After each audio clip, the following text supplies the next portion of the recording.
And we are live. Hello everyone, this is the Void Executive and welcome to the stream. How is everyone doing? I hope everyone is having a wonderful evening.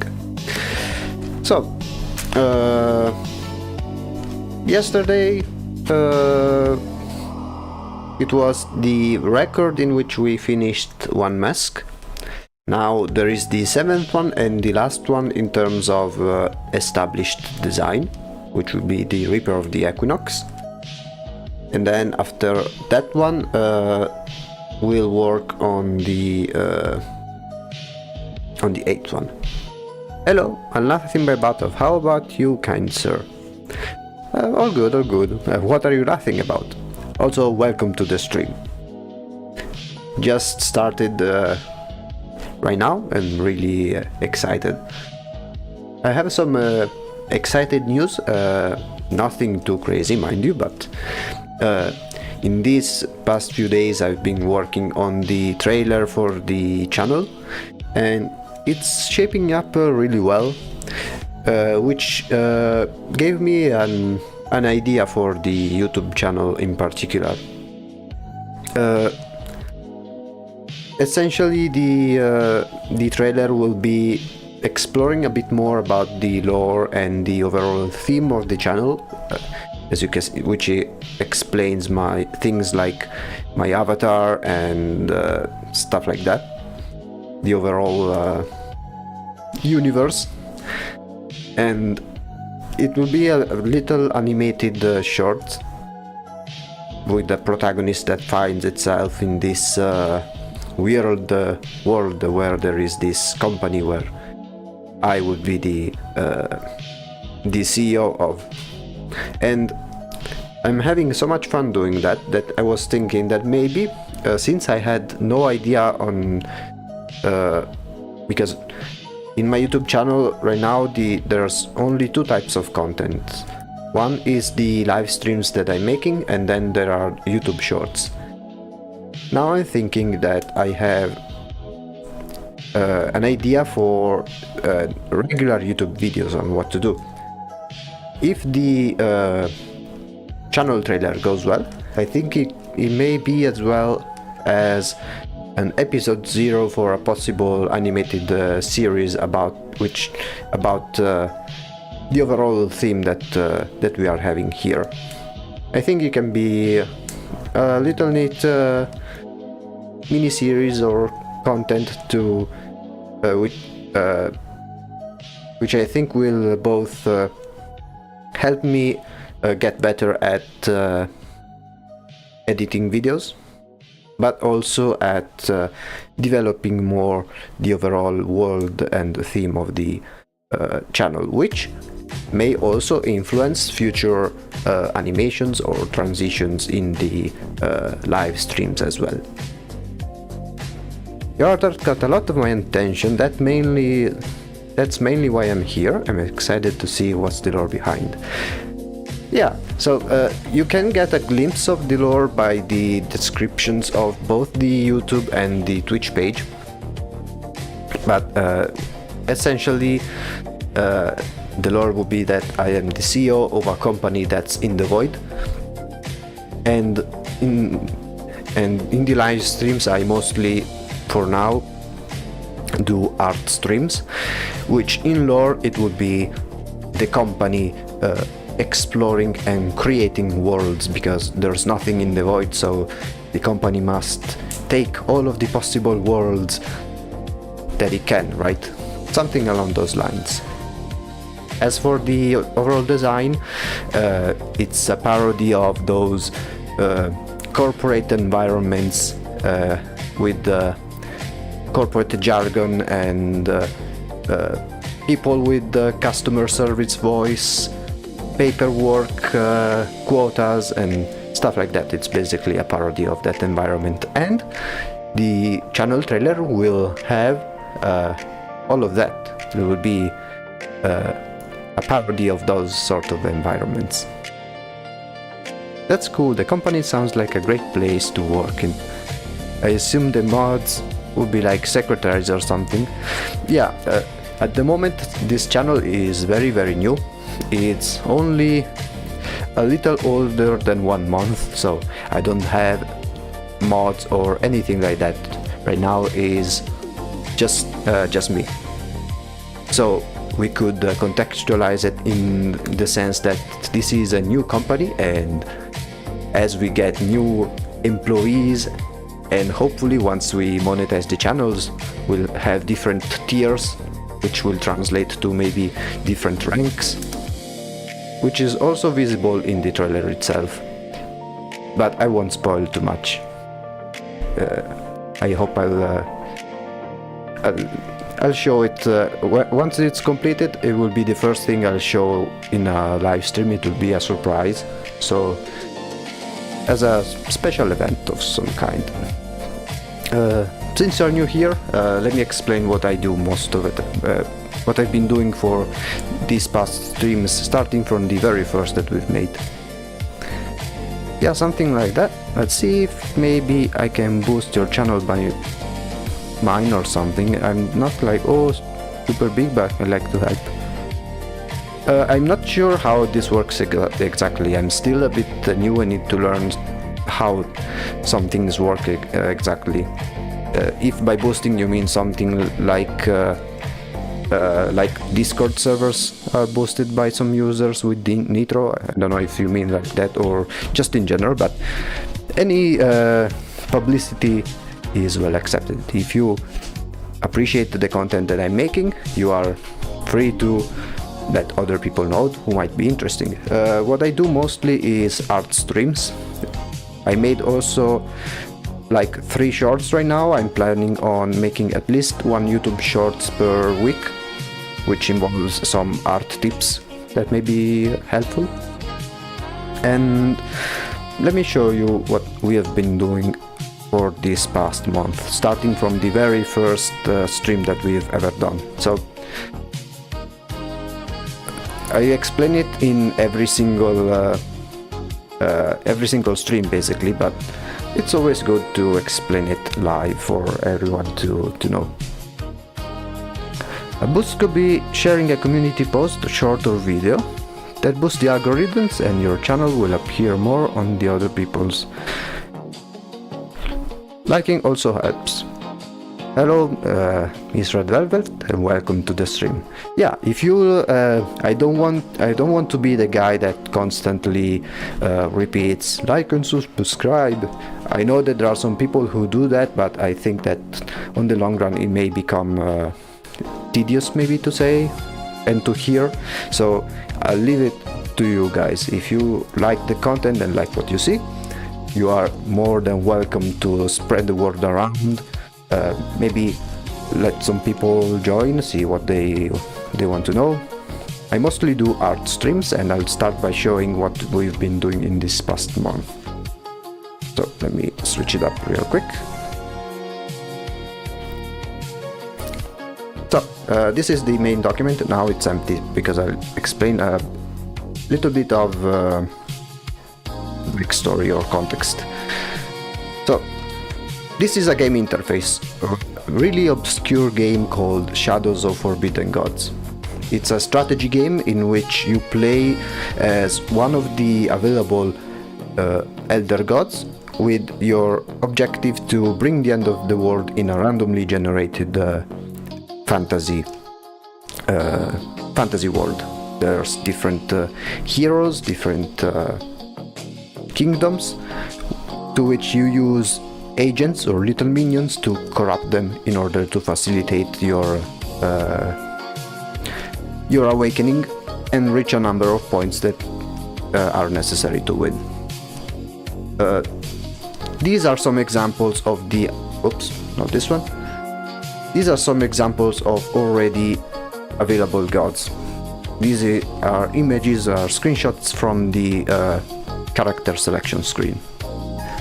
And essentially each god has different play styles and different powers. And the cool thing about it is that it's one of those games that allows for modding. It has modding support using the Steam Workshop. So if anyone wants to create their own custom god, they can easily do that and publish it.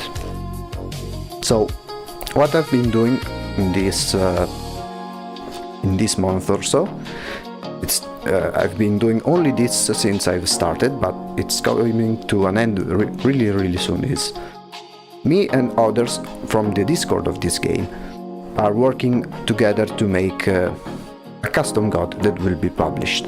It's a team effort in which the mechanics in this case are dictated by it's a god that changes seasons, so you select different seasons which grant you different powers and abilities.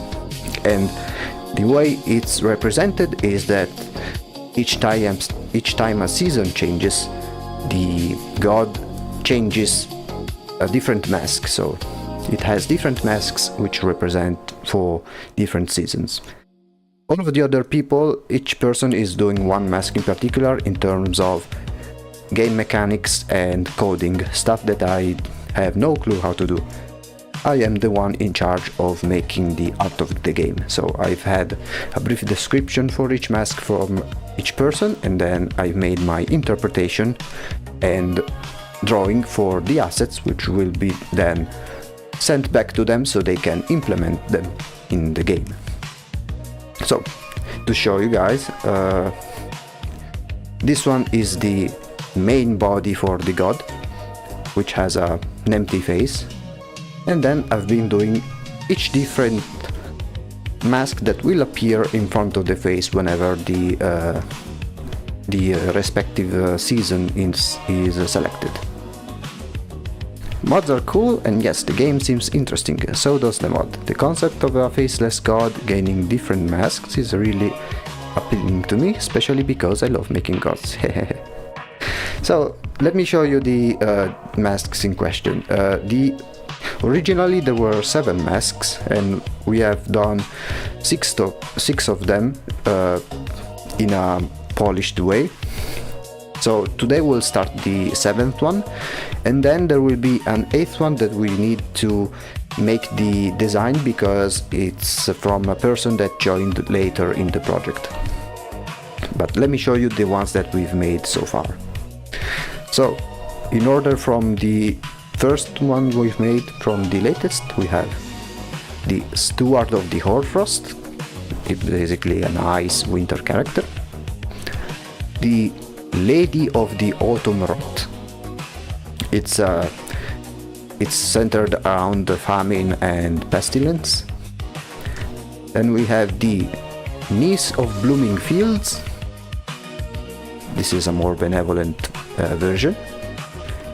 The Painter of Winds, a wind god with all of the different mechanics. The Uncle of the Harvest, maybe the most benevolent one for now. And then lastly, which is the one that we finished the other day, is the Patriarch of the Sun. The way it works is that for each different mask, I first made, let me show you the designs. Practically all of them are done, that's good, the progress is showing and I love it. Yeah, we are really close to the conclusion of the project. I think there will at least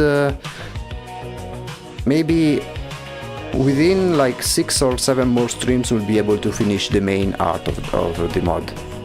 And then after that I will start maybe a new project or do smaller occasional projects and alternating them with secondary stuff from this project. So right now I'm going full in every stream dedicated on this project for the main content, and then the secondary content I will be doing like every once in a while, not all 4 streams a week.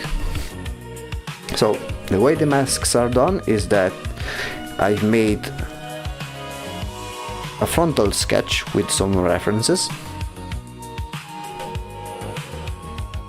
and then I've made the version that's more high quality and polished in the front of the face.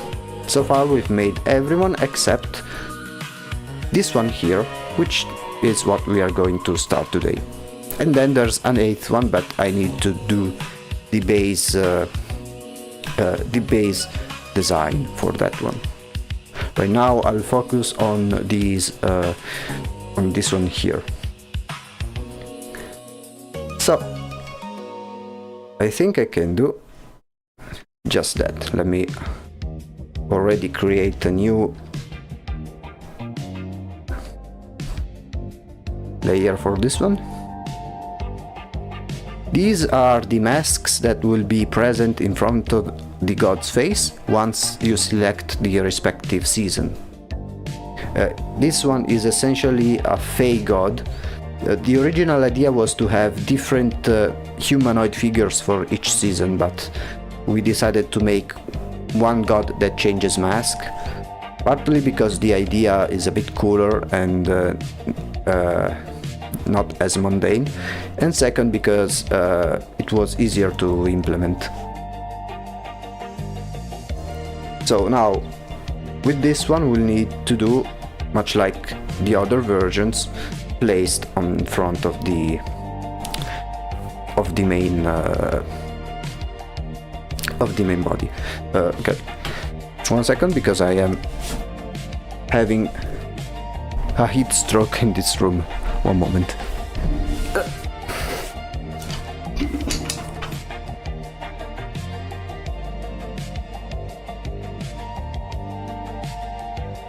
Okay.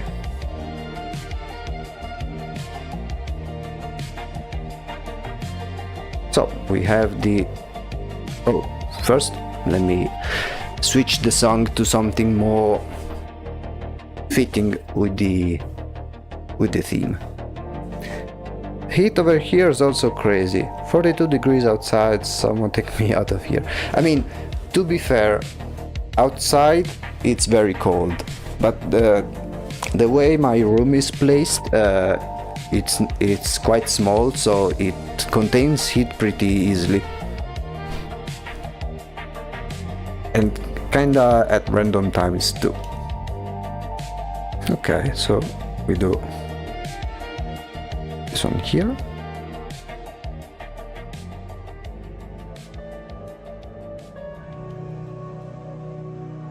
There we go.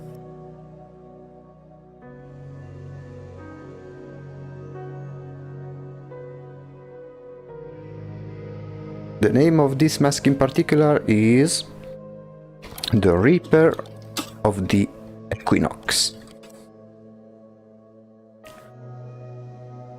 It's something quite interesting. I remember when I made this sketch, which was it went particularly smoothly. Okay, let me double check if the recording is going well. Seems like it is. Perfect.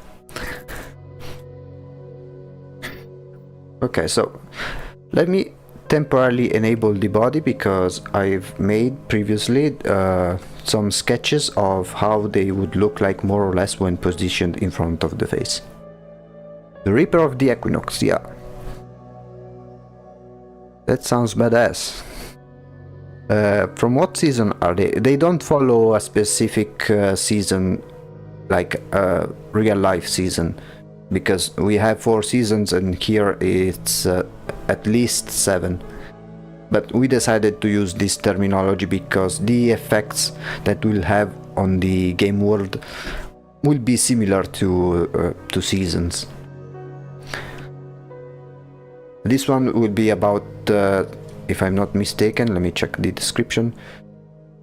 It has a focus on death and souls as resources to be consumed. Death and souls are one of the mechanics that the game has. The game is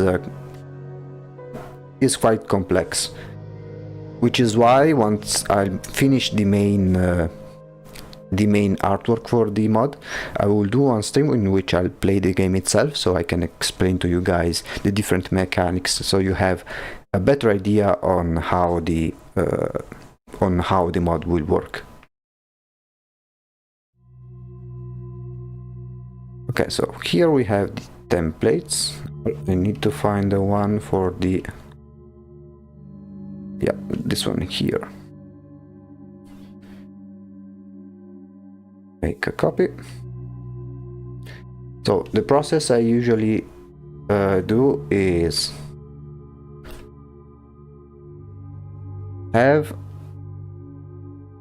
make a very rough sketch, not this one, but on top of this one we'll do a very rough sketch, then we'll do a secondary sketch with more detail, and then we go ahead with the color. Now here I need to enable one of the other masks that we've done, so I can make sure that the size of the face is more or less the same, which is something I need to keep into consideration. Something, yeah, more or less. Okay, so we'll keep this one temporarily here.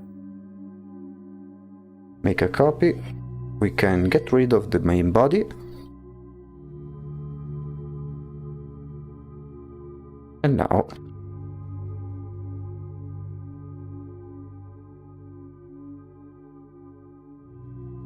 more or less we make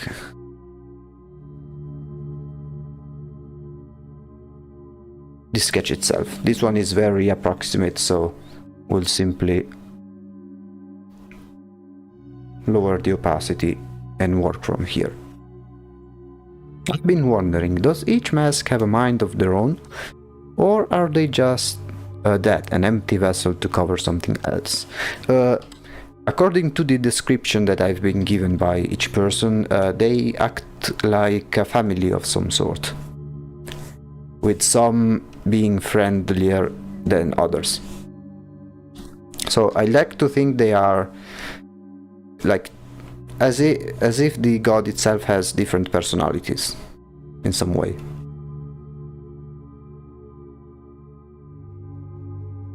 Because in the description, for example, I saw the description of this one here, the uncle of the harvest. In the description it says, is the one of the friendliest towards the other seasons or something like that. So I'd like to think that they are different consciousness in the same body. But who knows? When talking about such eldritch beings, maybe that's how it looks like to us, but maybe it's something totally alien and different from us entirely.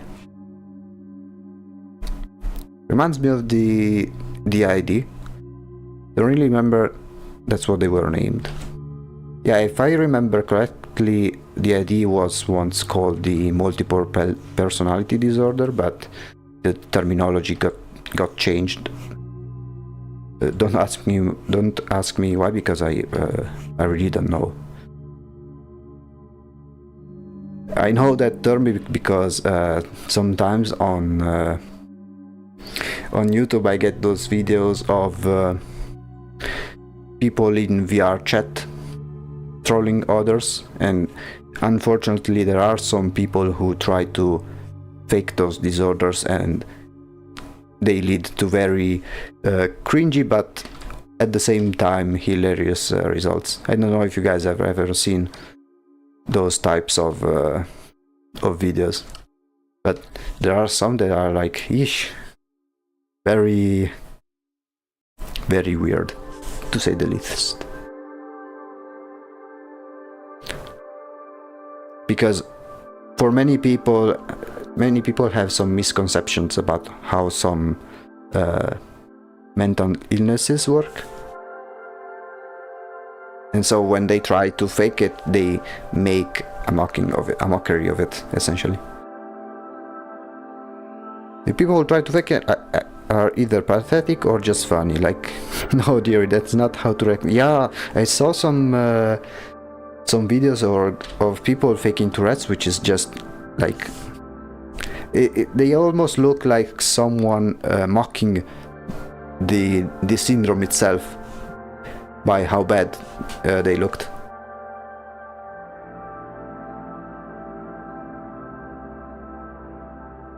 Which is very unfortunate, I think.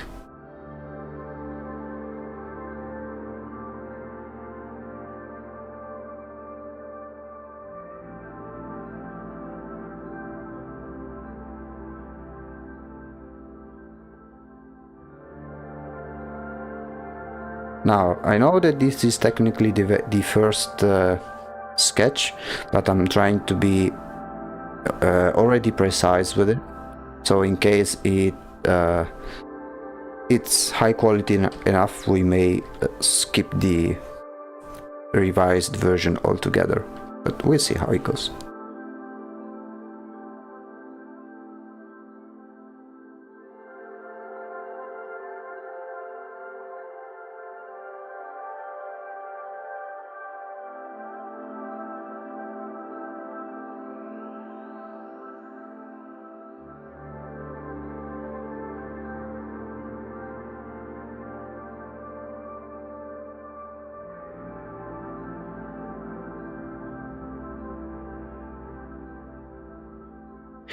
I guess it's time to work. I don't want to, but I've been procrastinating for like 2 weeks now. My OCs are begging me for lore. It's okay, you can always draw alongside me. If you have any questions on maybe how to do certain things or stuff like that, I'm more than happy to help you out. We are all in this together in a way. No problem.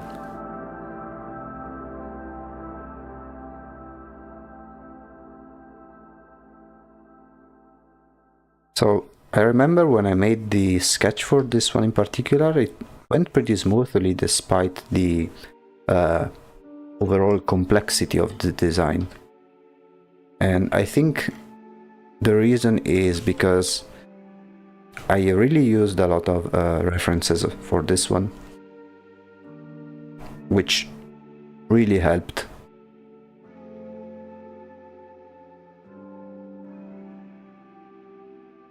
Plus, it also has an overall realistic design, I would say. So that may be also why. Oddly enough, sometimes drawing realism can be easier than doing stylized artworks, because it's easier to find references of.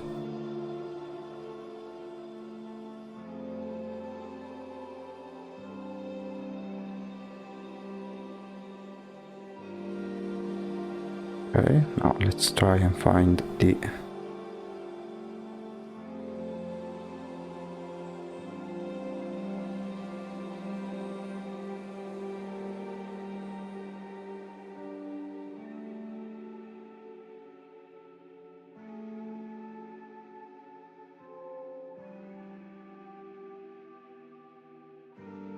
mouth.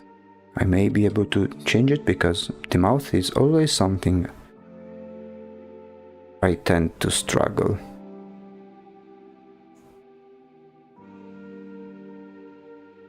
Though now it looks a bit goofy. Let me see if I can change it.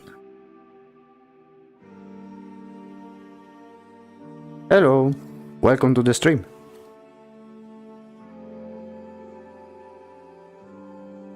How are you doing? I hope everything is going pretty well.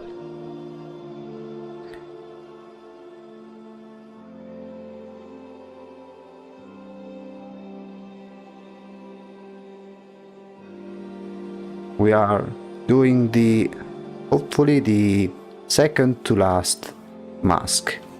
Although technically it's the last one of the original 7 masks that we have designed a few weeks ago.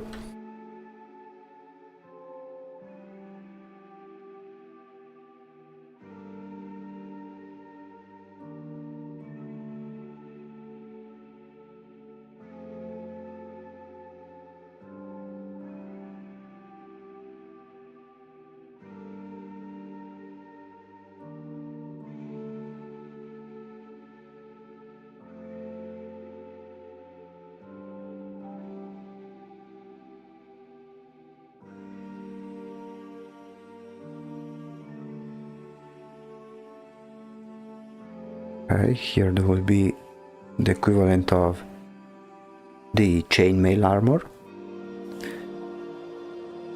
Imagine there was an extra one that was just one of these hamster reaction pics you find on Pink J.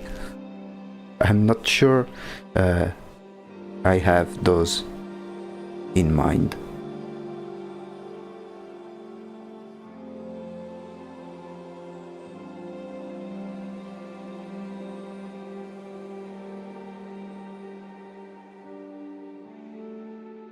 I think it's a bit small.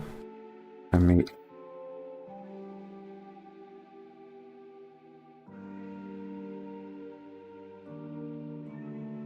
this one a little bit bigger.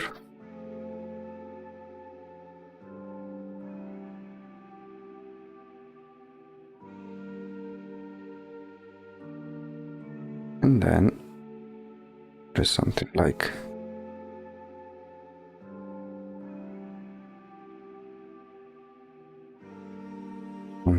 this.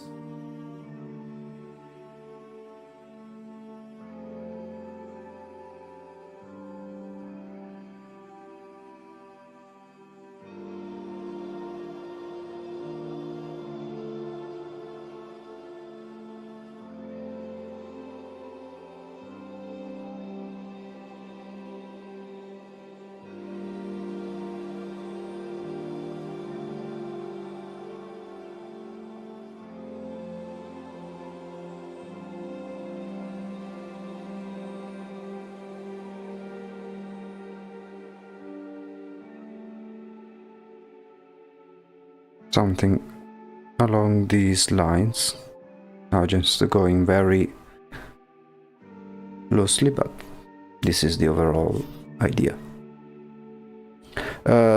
This mask is about the game mechanics is that this mask focuses on death and souls,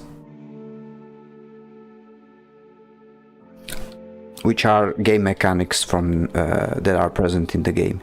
Essentially, death can be caused by many things.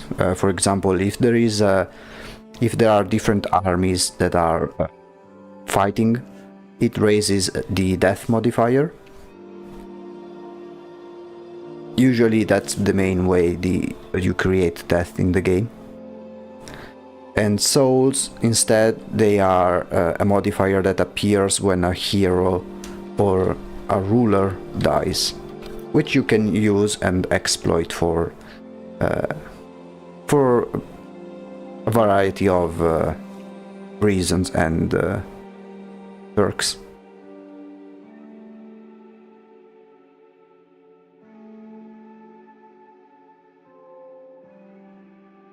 Okay, now that we have more or less a very early sketch, now I'll try to change the proportions, and then once we have established those, I will draw a better sketch in front of it. Question: what do I do if my mechanical pen metal point thing just fell off? Mechanical I don't know, get a new pen, I'd say. I haven't drawn on paper for a long time, to be honest. I've been focusing on digital art, which I think works best for me, I'd say, yeah.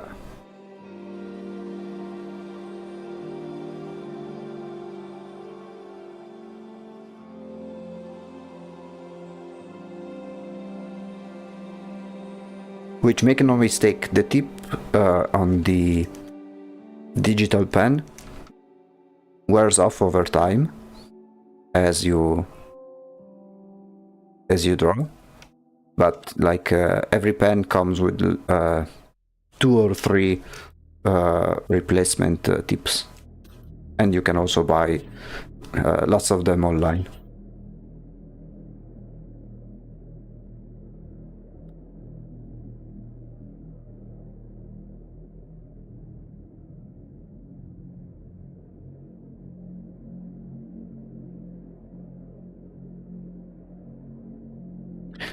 Okay.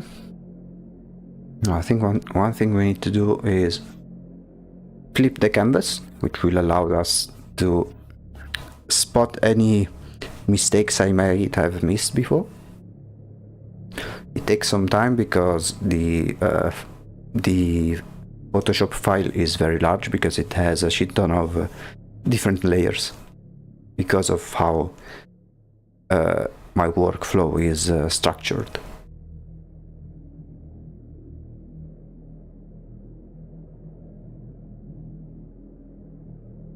Okay.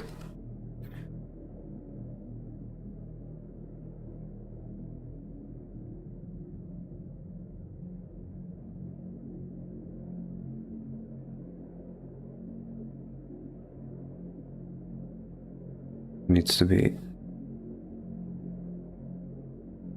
bigger. And here we need to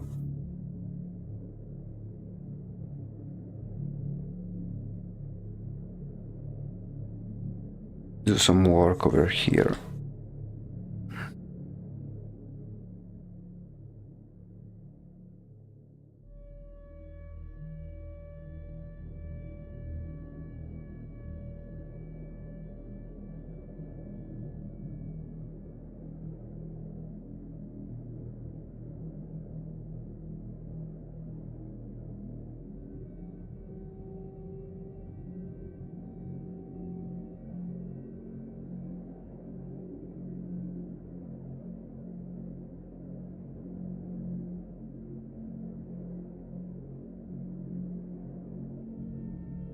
Yeah, something along those lines, maybe.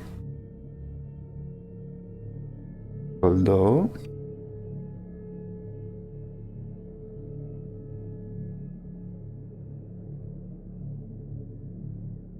okay.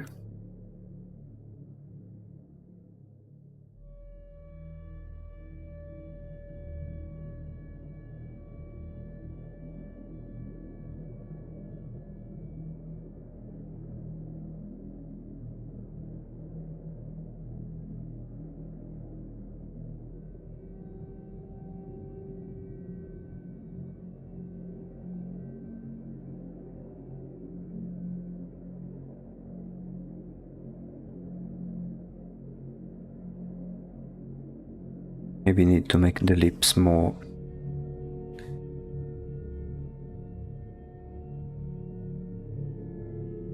prominent.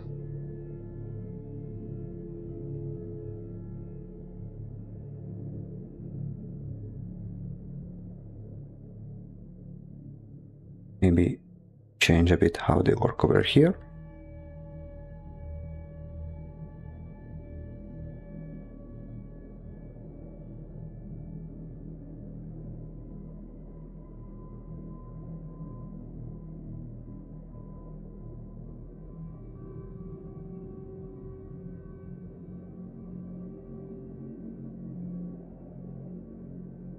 Bottom lip needs to be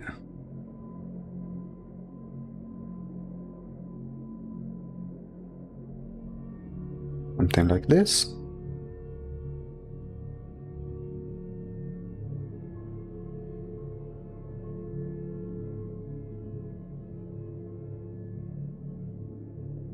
Maybe here we can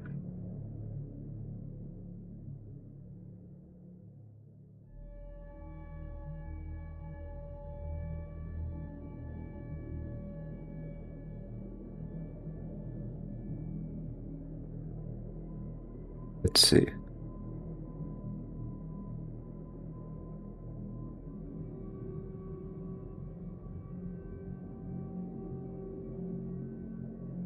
Sorry if I am being a bit quiet. Sometimes I get very locked in, I would say.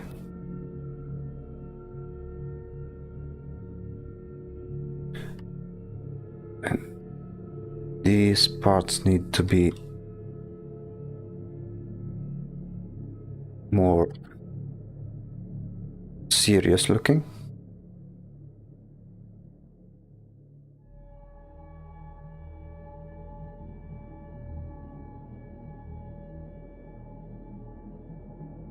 And then,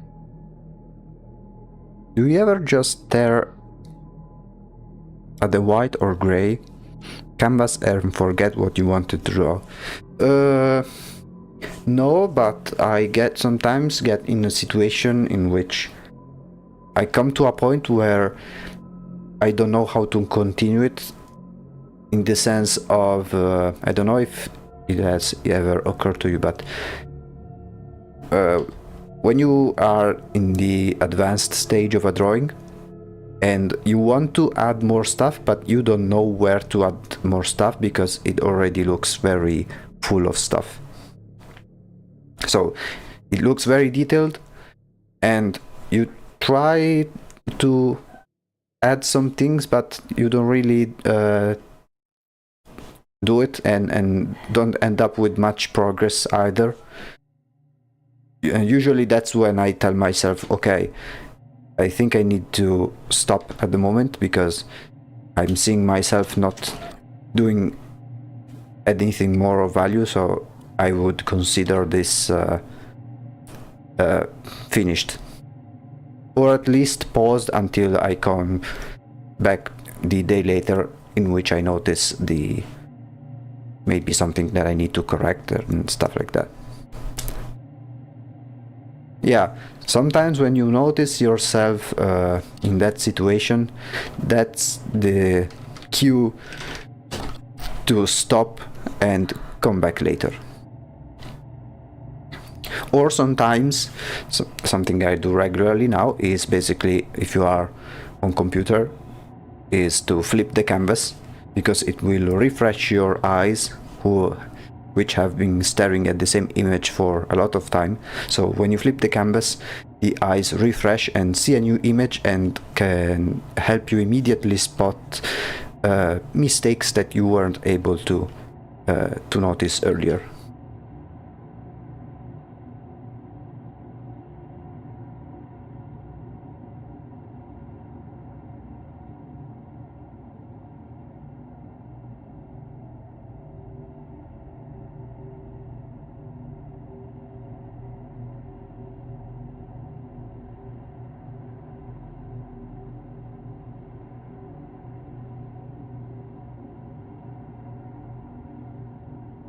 Okay, now we have... let me fix this jaw over here. I think it needs more attention.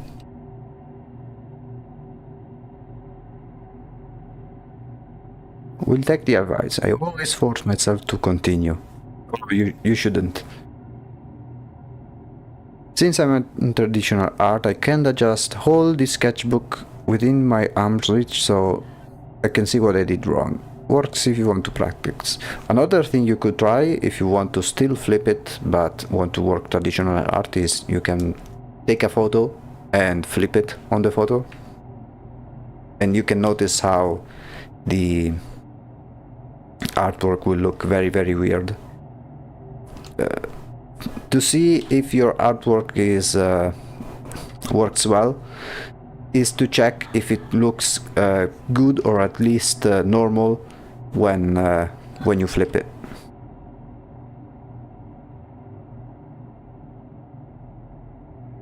That can be a good indicator of well-designed artwork.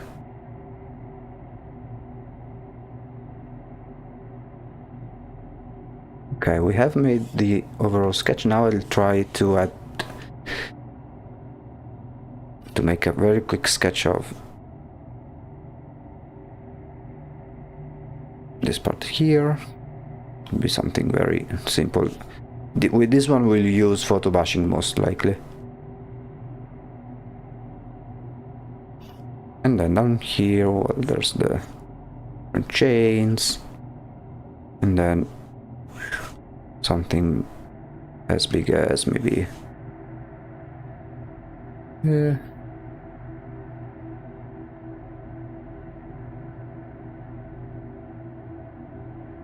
not doing anything crazy here because that's something we'll do later. Thanks for the heads up, no problem. me see if I can improve this area over here. I think that more or less. Okay, let me be right back 2 seconds, because I'm about to piss myself in a few moments. I forgot to do it before the countdown. Literally 2 seconds.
Okay, I'm back. Sorry about that.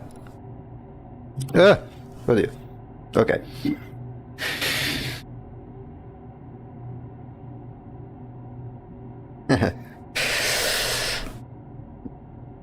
Let's see. I think we need to make it a bit higher.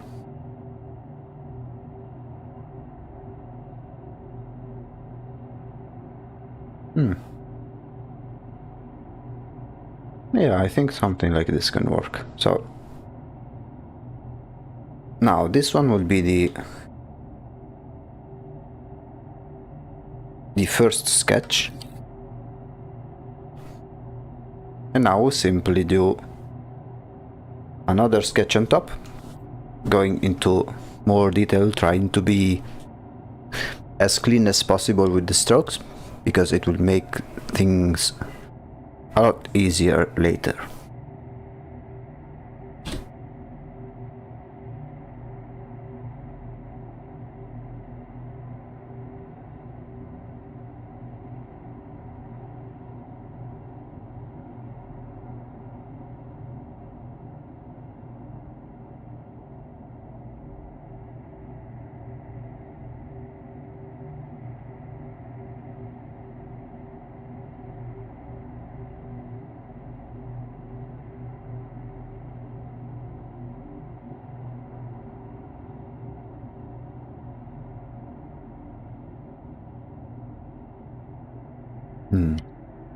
Okay, let me try and see if I can make this one more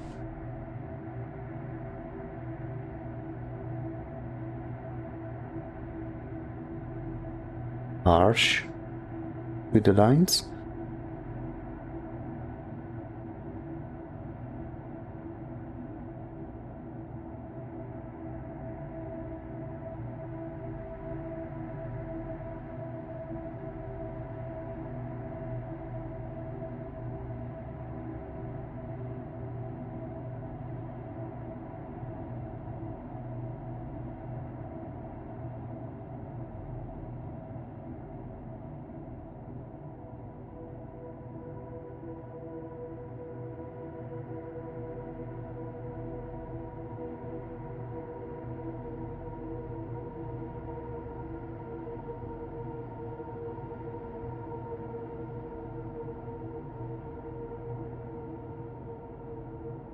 I'm really excited to see the final result.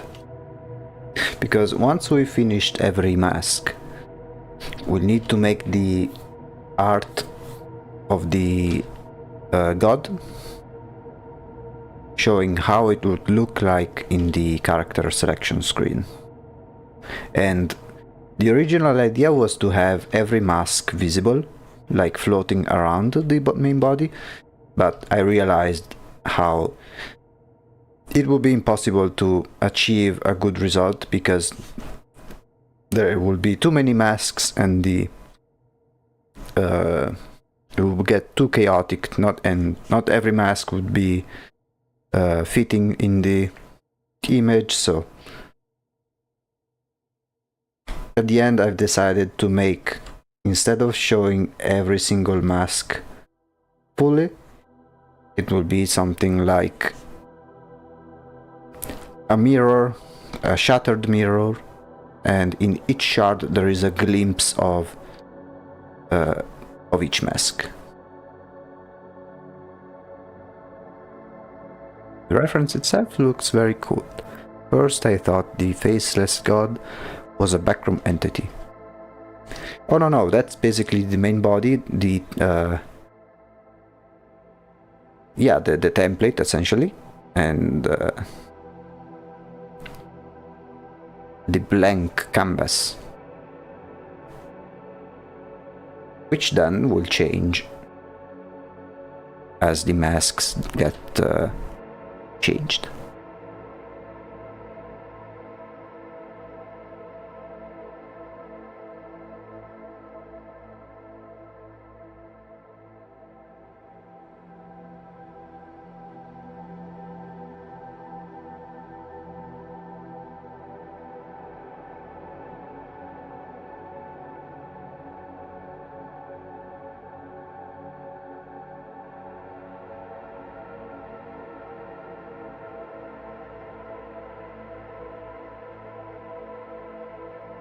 Okay.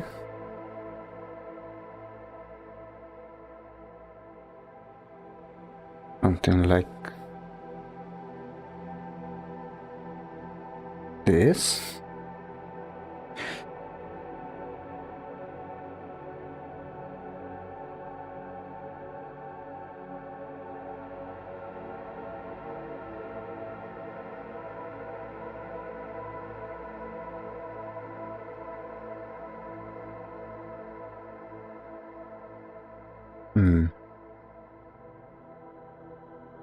I think this part still needs to be a bit tweaked.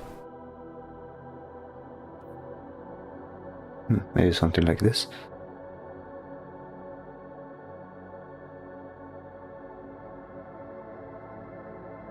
Now I will make a separate layer for... oh wait, actually let me do this, which is something that I started with the later masks, which is, instead of having one single layer for the entirety of the sketch, I will already separate the different elements into different groups. So for example, now we've made the sketch, the sketch of the face.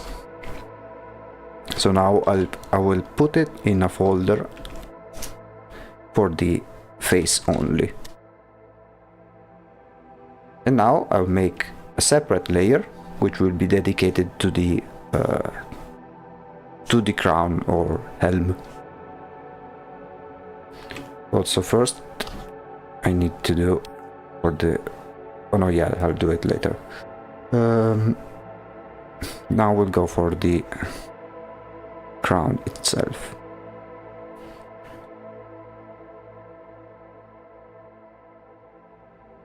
It is very... it's one of the main perks of digital art, because it allows you to use layers, which is really useful because it allows to work on certain elements without affecting the others. But at the same time, if you make too many of these layers, it can really increase the size of your file, so it takes longer to save and things like that. Okay, so I'll leave that up a little bit unfinished because it would be covered in spikes anyway.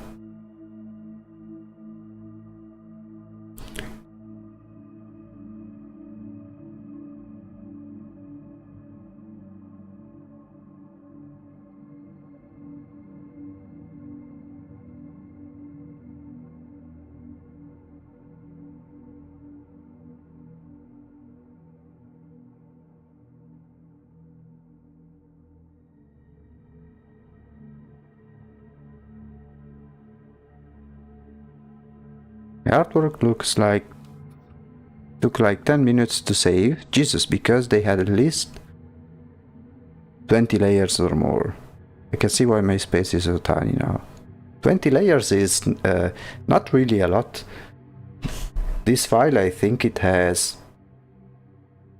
Look, now, it's not an exact number, because many of the layers that I've made have been deleted, but right now I am on layer 690, which means that during the entire process I've made 690 new layers, some of which may be deleted, of course, but I am someone who works on something, then makes a copy of it, and then continues on the copy, then make a copy of the current progress, continue on the copy, and so on and so on. So I have different backups in case I need to go back.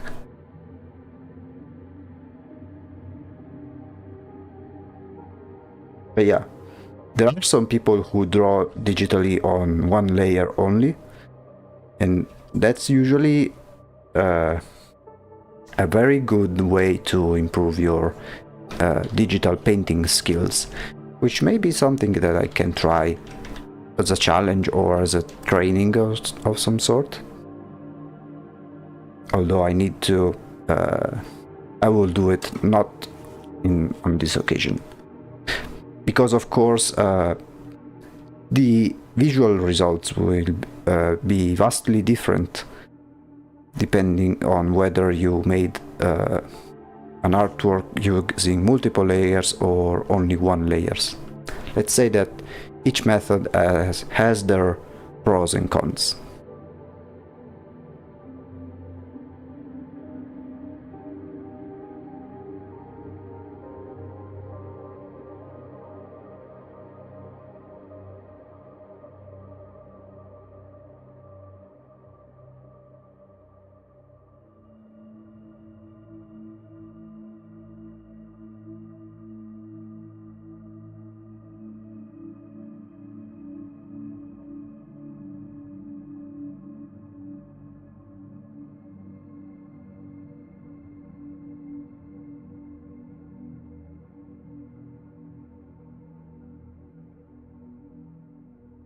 I'm going very slow with this process because I want to make it right the first time. I want to avoid having to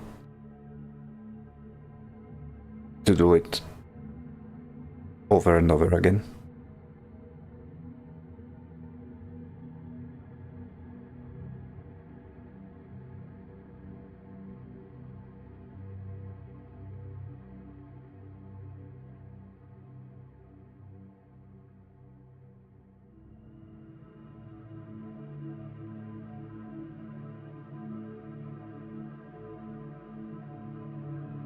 You've already had a lot of progress. The crown seems complex. It is, but it's very fun to make. When I made this sketch, I thought I had trouble making the lighting and the materials, but it went pretty well. So basically, when I made these sketches with the frontal view, I made one per stream. So I made one sketch per stream, and then after completing these sketches, I started making the more detailed version, like these ones.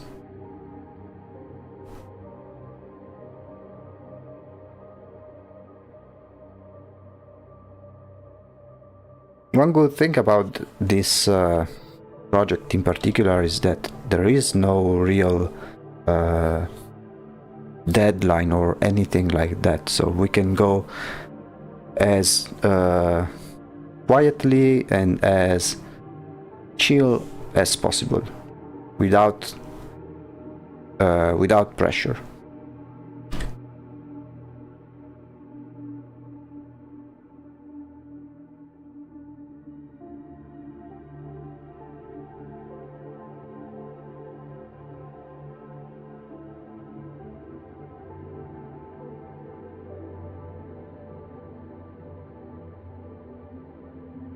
Let me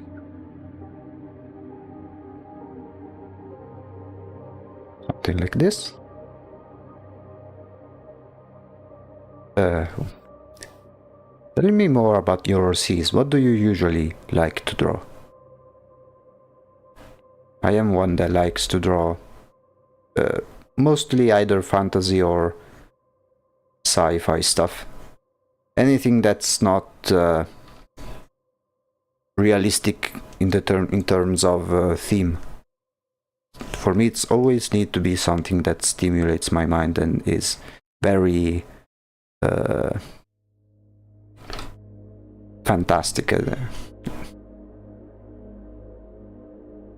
Maybe fantastic is not the right word, but something that that is not merely like a portrait of a real person and stuff like that. I think that kinda defeats the purpose.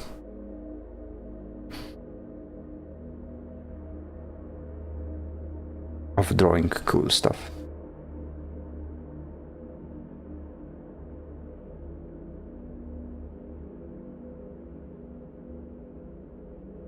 Oh, another cool thing about the layers is that you can name them in order to get organized better.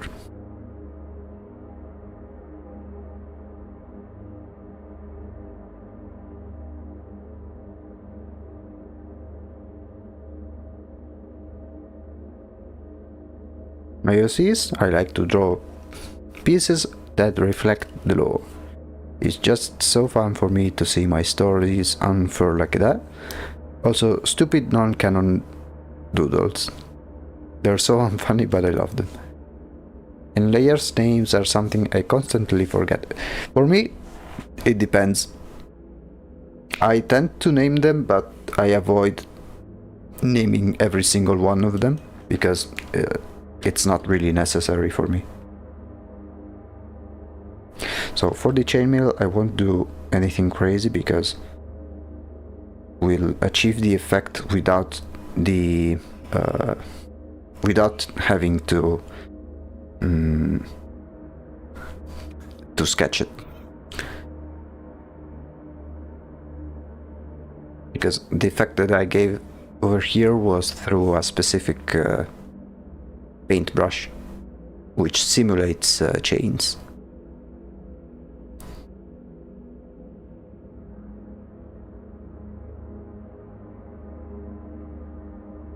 It's tedious as well, like imagine putting names to 30 plus layers.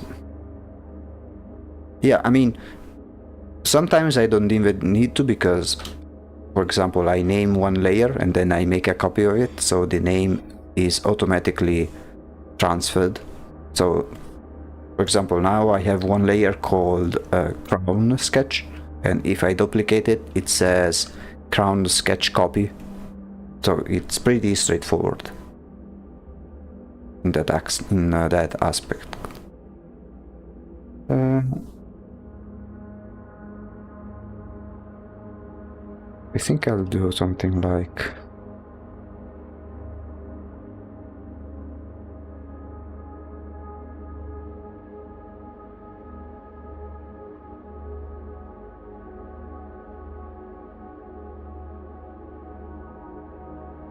this and maybe increase the crown just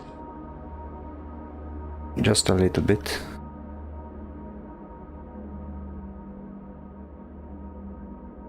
And then, because the crown here it's more like a dome or some kind, so it'd be something like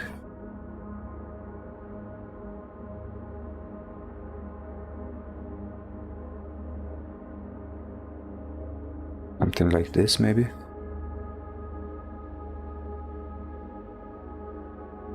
And now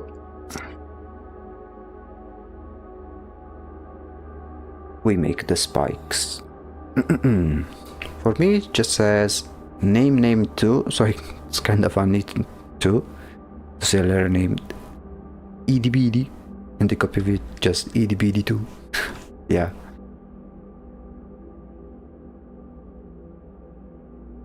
Okay, so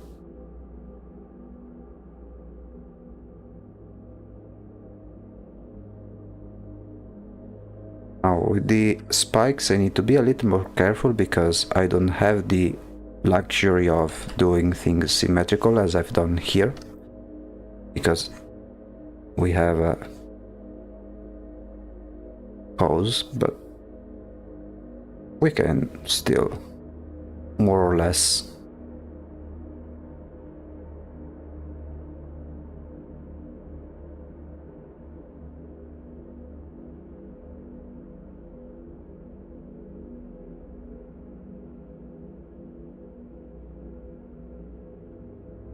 try to change things.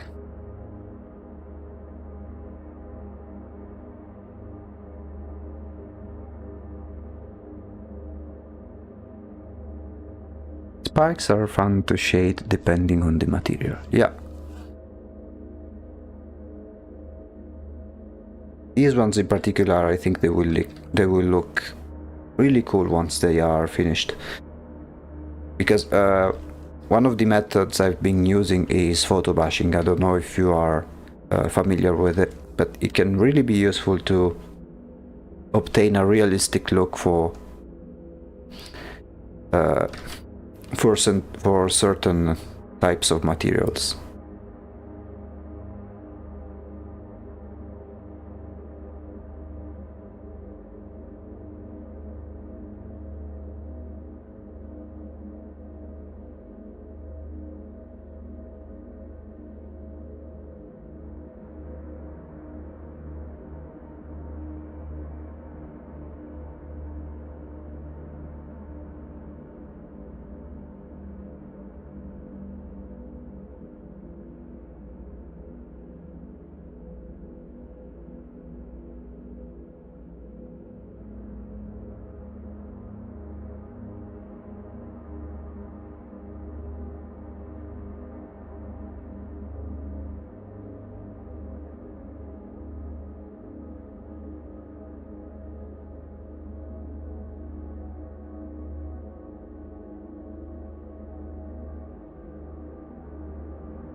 Okay. Yeah, this is the spikes number 1. Now we do the ones behind it.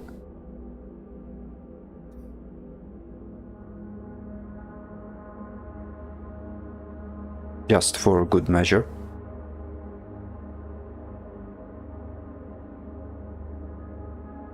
We can go a little bit crazy on one side because they are really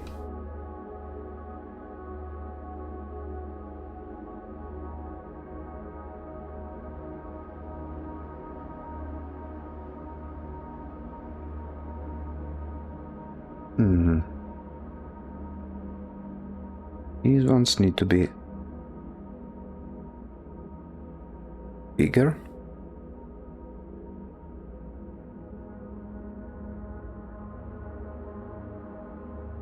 And I think, okay, let me merge the spikes and try to make some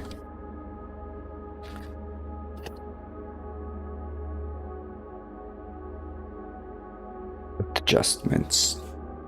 For example, we can try and lower the crown like so. Maybe remove the top so you can have a better idea on how it would look. Let me flip it again.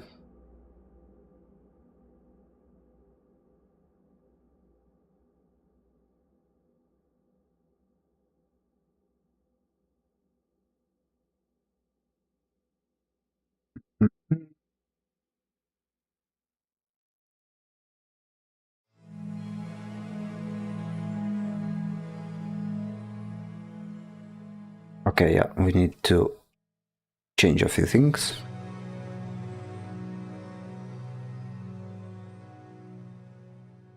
This one shorter. This one shorter.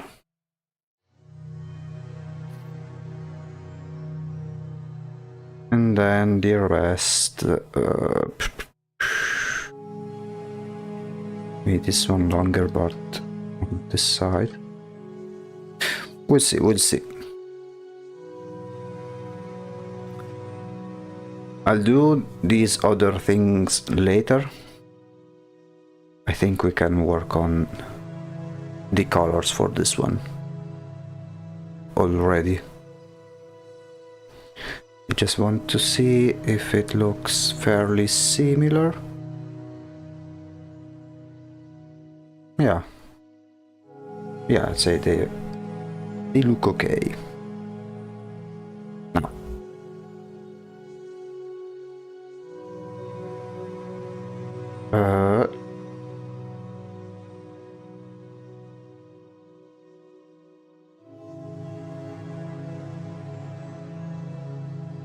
Base colors, yeah. Let me just check something real quick, which is... Okay, yeah, definitely better. So let's start with the face. Oops.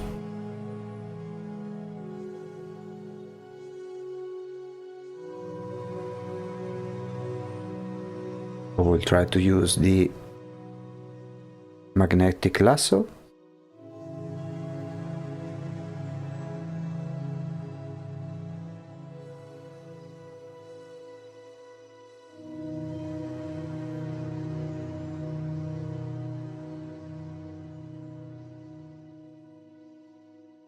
Okay, now this one is for the face. Now we do. We'll differentiate between the crown, spikes, and chainmail. So this one is the crown. The chainmail goes below. Oops.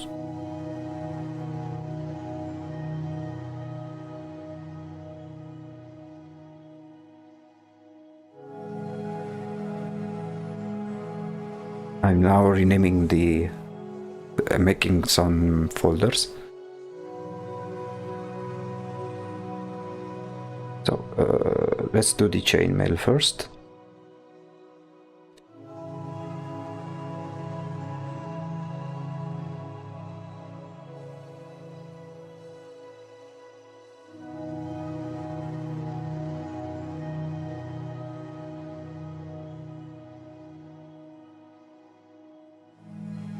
And now we do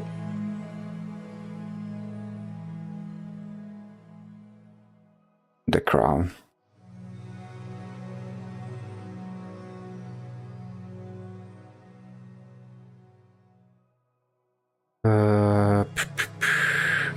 Not sure if I should do the crown separate. Yeah, okay, okay.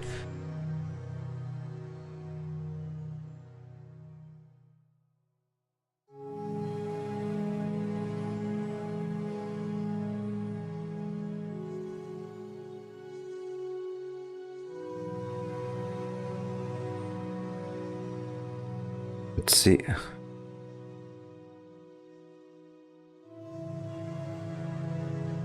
It goes.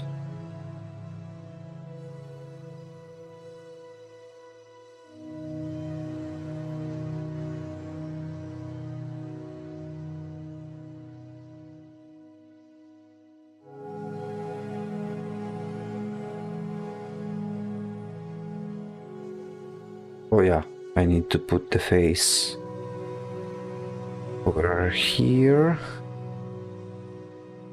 Although...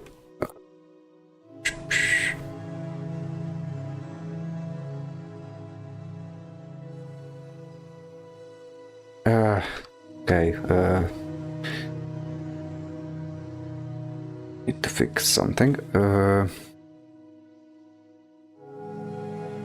For the chainmail, we need to make this part in front of the base itself.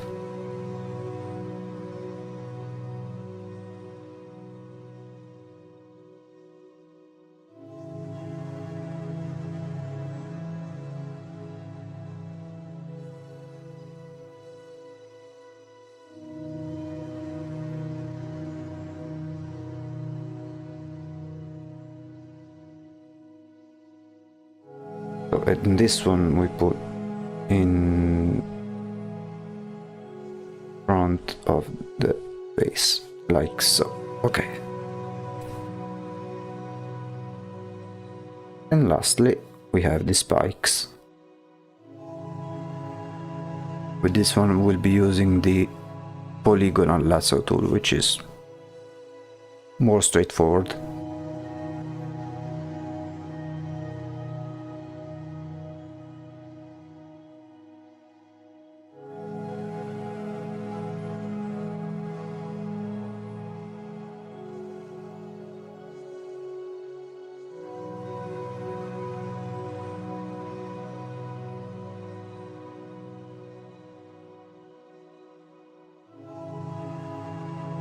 Because these are simply temporary for the moment. This won't be the exact placement. We may need to do some changes.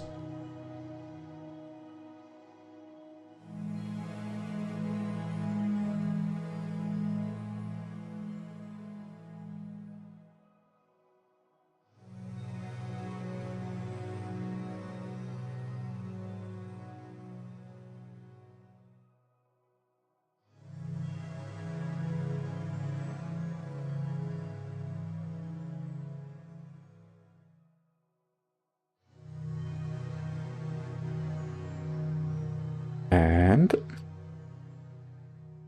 there we go. Let me save. And now we can go crazy with the colors. I'll simply sample from here.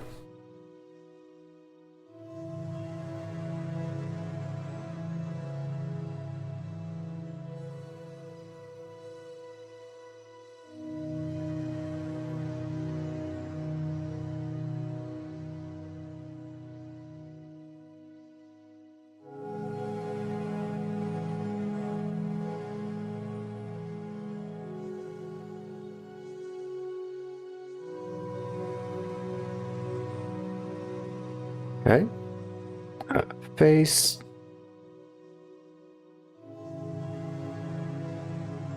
something maybe this, brown,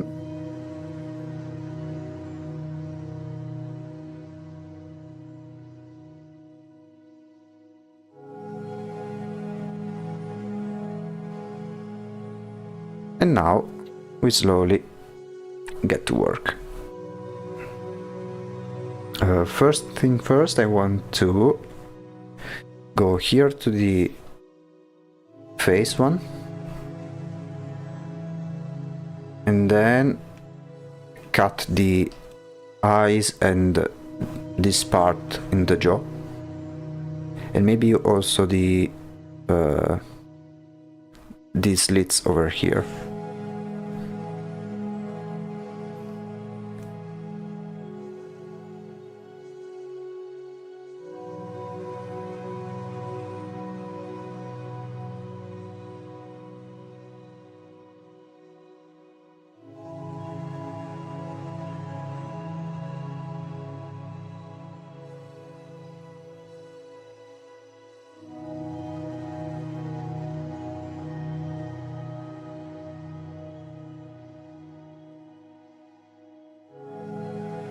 Maybe I can try and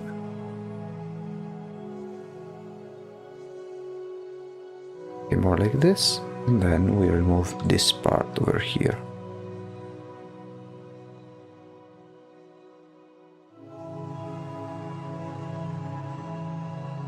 because then we'll have one layer below to achieve the glowing effect.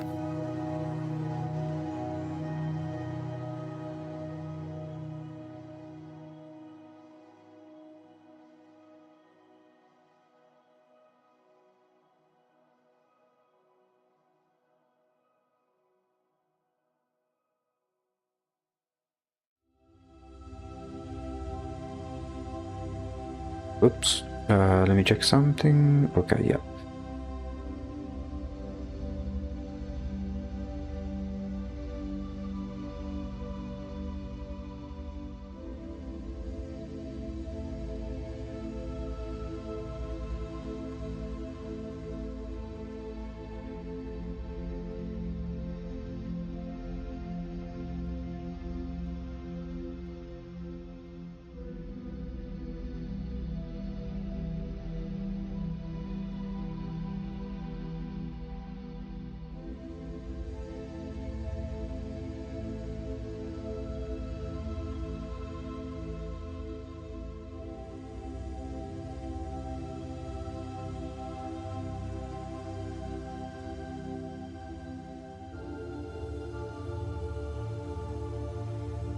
Okay, and now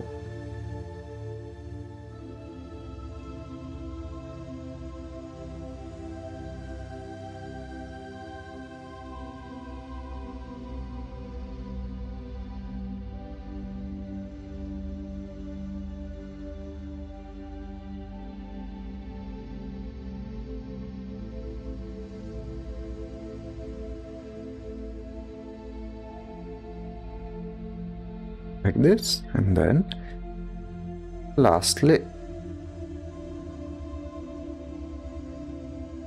wait, I think I... Oh.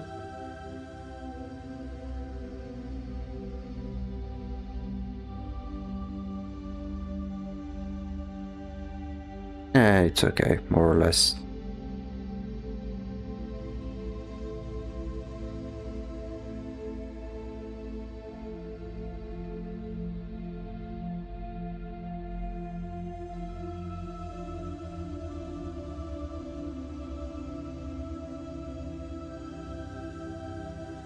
There we go.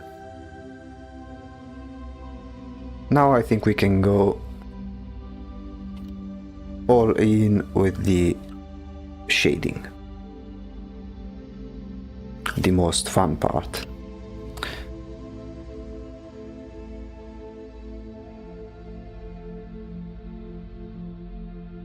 Oops. Forgot to lock it. There we go.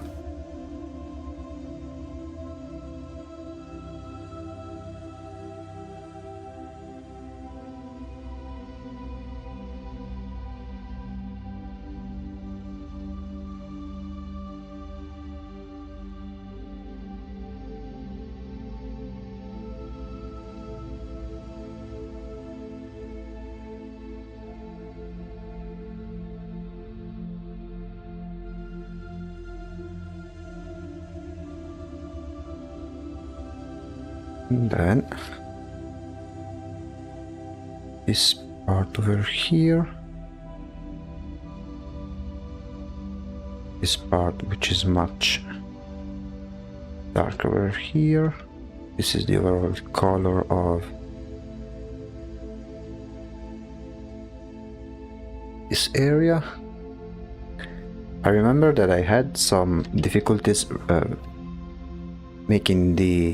giving the metal effect, but I'm sure we can work it out.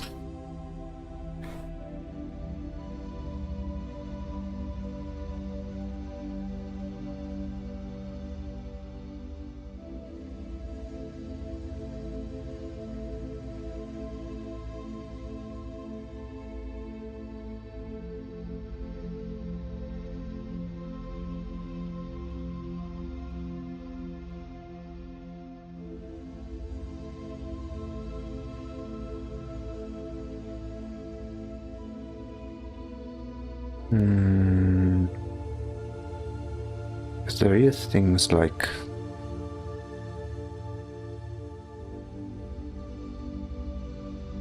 this, but also I don't remember which brush I used in particular. Maybe it was this one.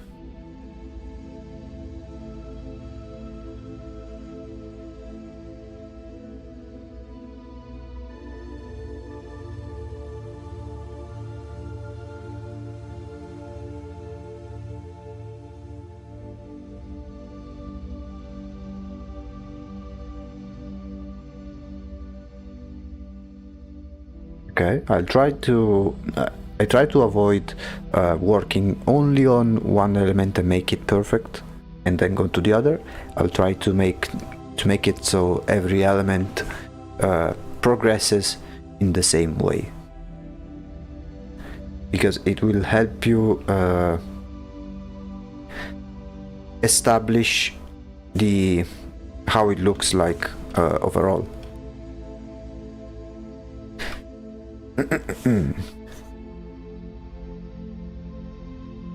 Something like this. Same with the spikes.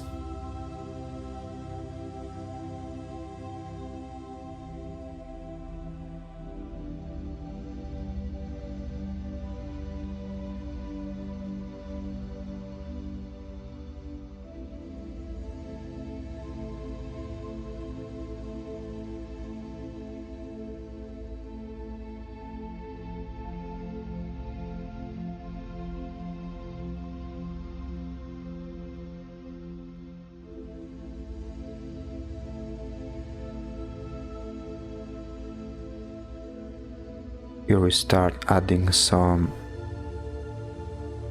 shadows already where it matters.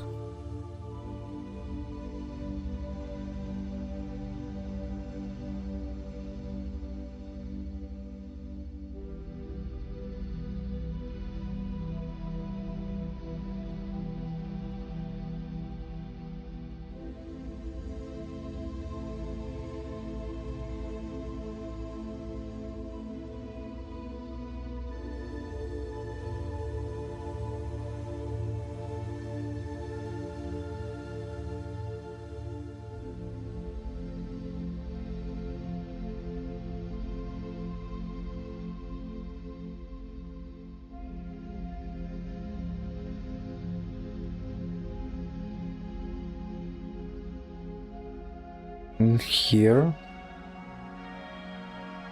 I think it's best if I separate the main face with what's behind here. So I think what I'm going to do is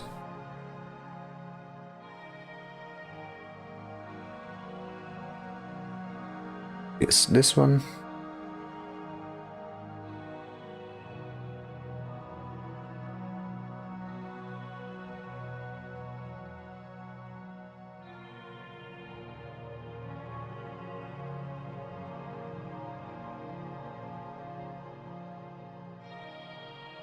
And then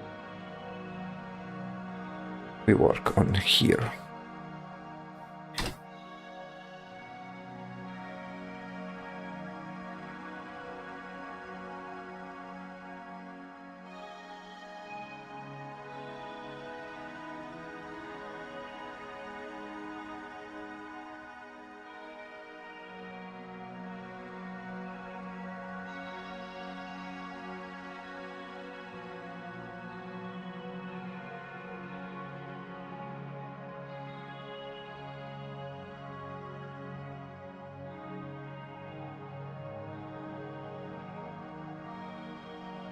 Okay, so now what I do is I've made this progress over here, and when I'm not sure how to continue, I'll simply make a copy of it and continue from the copy. So it serves different purposes. First, in case I need to fix something and go back, I have a backup. And second, it can be a good tool to see a before and after in order to determine if the new changes you've made look better than how it was previously.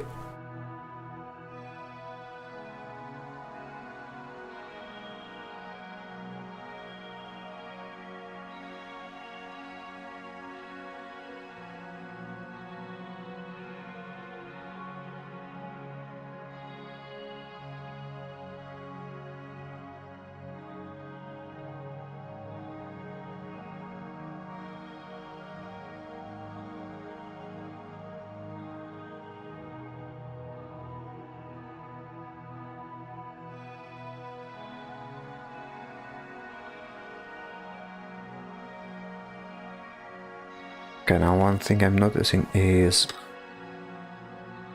this part of the lips. I think it needs to be changed a little bit. Oops.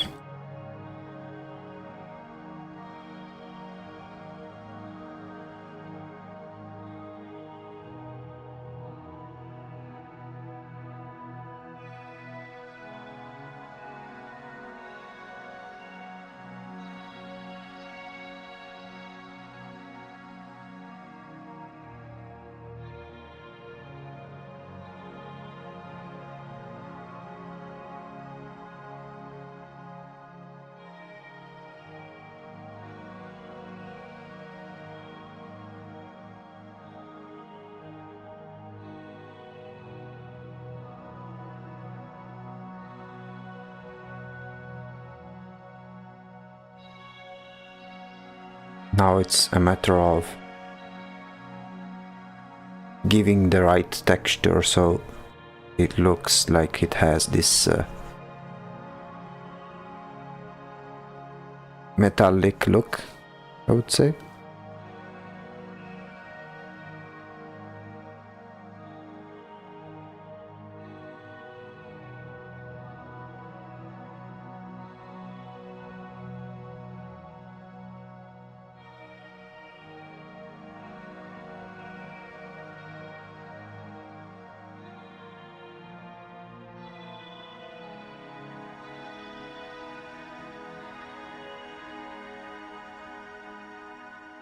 And then below here, sorry, below this one maybe? Okay, yeah. We add the colors. We can do something like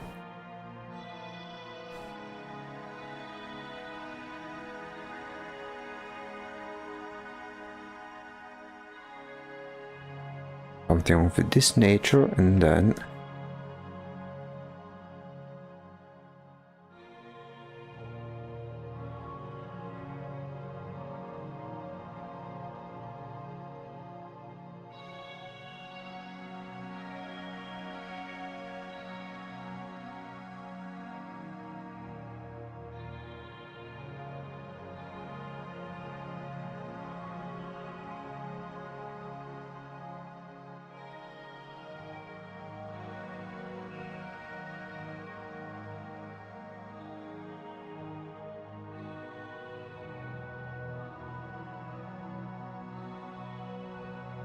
yeah, it's already taking shape.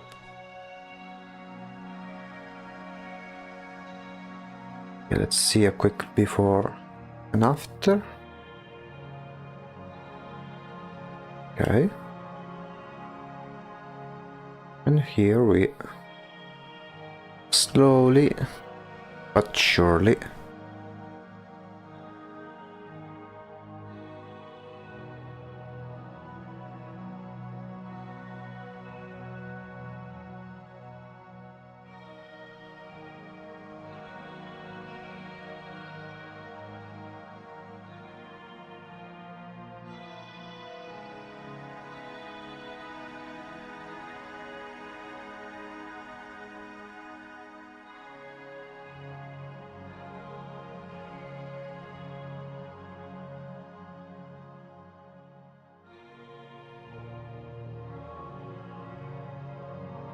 another interesting and useful thing about digital painting is that you can anytime add the black and white filter and check if the values are working correctly. So right now you can see how maybe this side is a bit too bright compared to how it looked like in the sketch. So we can always go back here and then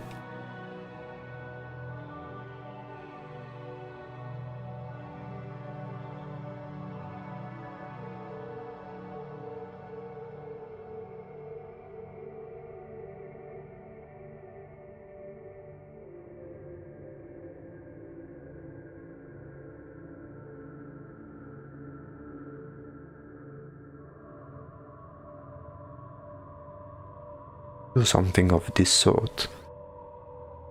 Oh, I think we need to still work on the face over here.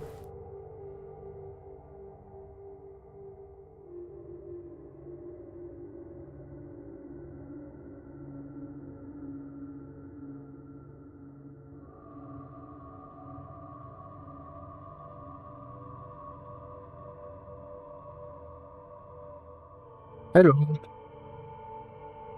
Welcome back, Wolves.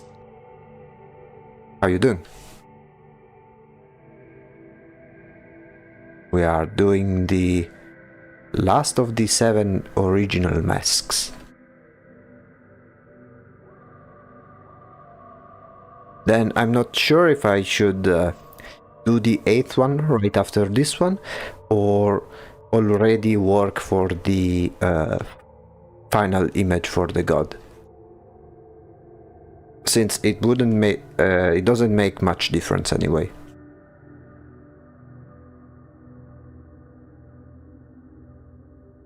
Hope you are liking what you are seeing at the moment.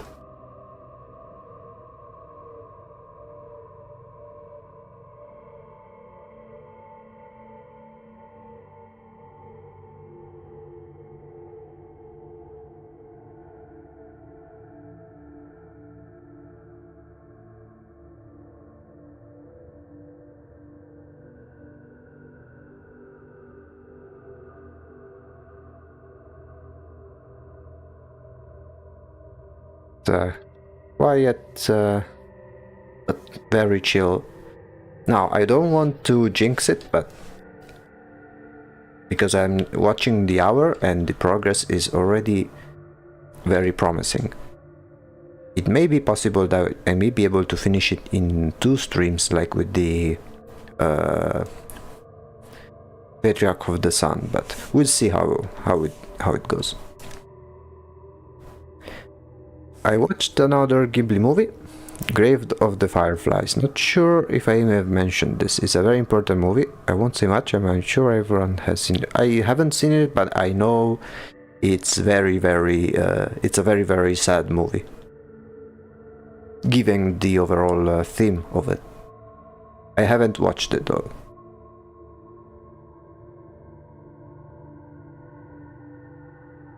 A friend of mine has watched it, and he told me it's pretty devastating, to say the least.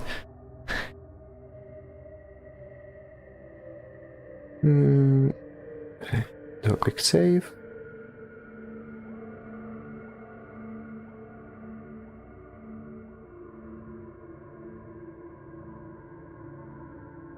Highly recommend you do, maybe with a box of tissues.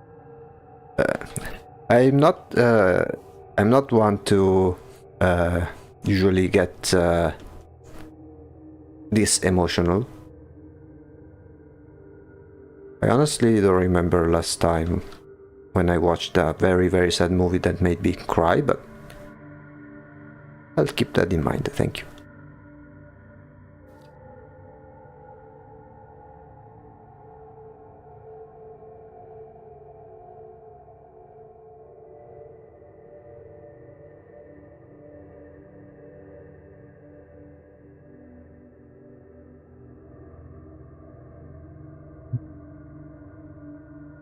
I think I need to make this part even darker.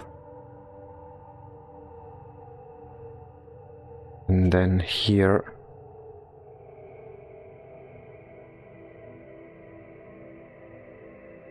add the highlight as shown.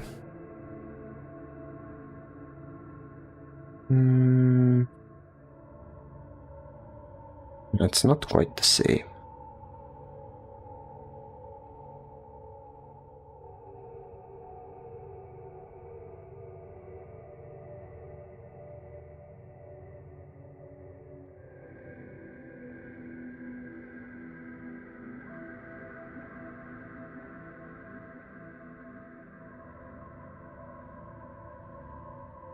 Hello, Red Weasley, welcome to the stream.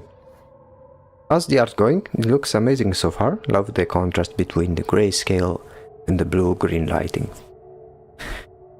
Yeah, I mean, the progress has been very fast in this case as well.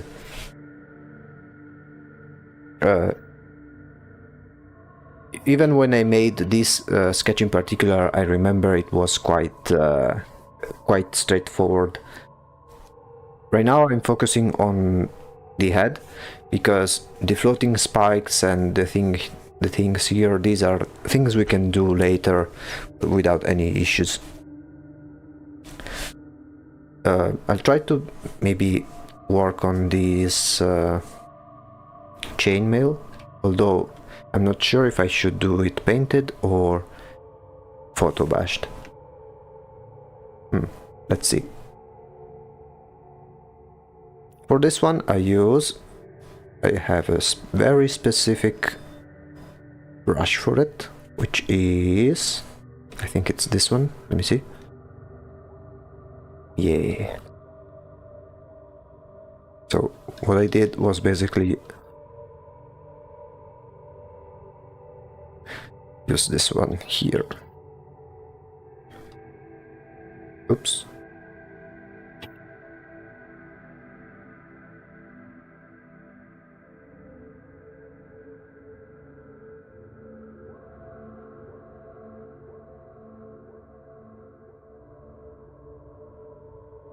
Let's see how it may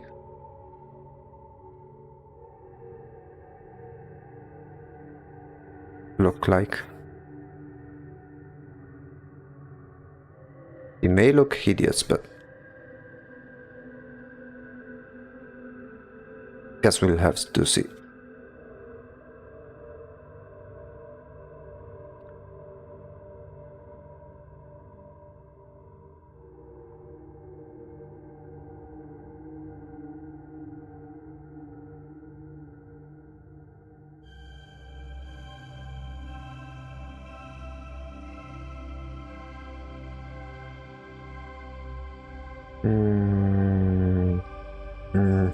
Let me see how I did it over here. Yeah, it was kinda random. Guess we need to be a little bit random here as well.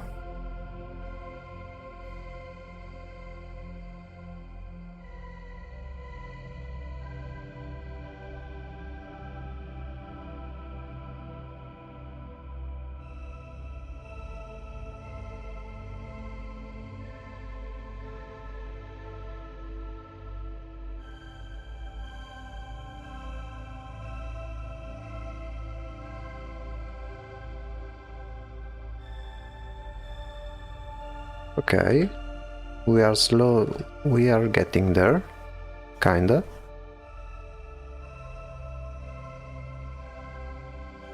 I just need to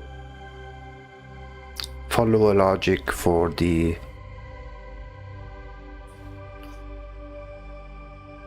lighting, like create some sort of gradient.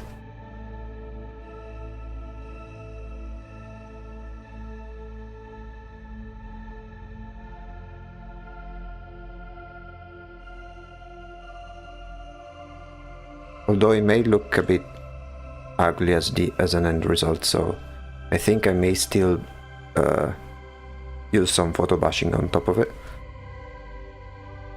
Looks good, thank you. Glad you like it. Right now I'm a bit throwing shit at the wall and see what sticks, but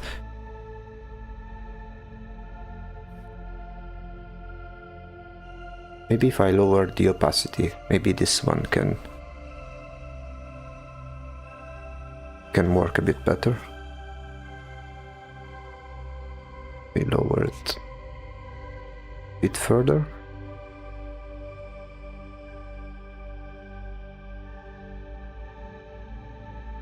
As the key is to give the illusion. So, what season is this mask? This is the 7th mask, and it's called the Reaper of the Equinox. And this mask in particular focuses on death and souls. So it has this kind of ghastly look. As if it's a possessed piece of armor. Something like that. Now, let's go here and do the same thing that's here.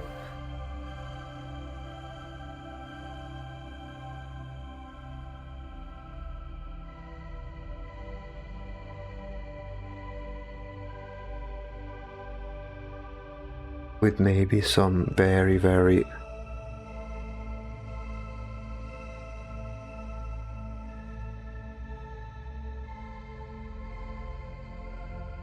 dark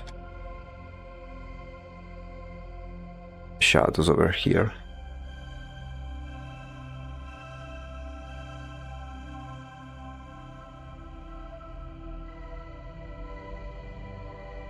Although I think we may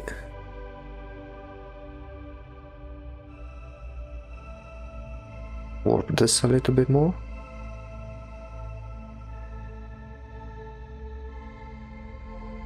Because we need to take into account gravity and things like that. It looks like a Templar of some sort. I really quite like it. But now we need to go back to the face here and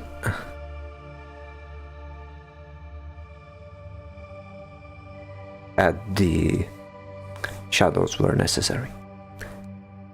If this live stream ends, when will your next live stream start? Oh, right now we still have around 1 hour of live stream, more or less. The next live stream will be tomorrow at 3 p.m. CET time. In case you want to know the full schedule, it's available on the main page of Twitch and in the description, in the channel description of YouTube, if I'm not mistaken. Let me double check just in case.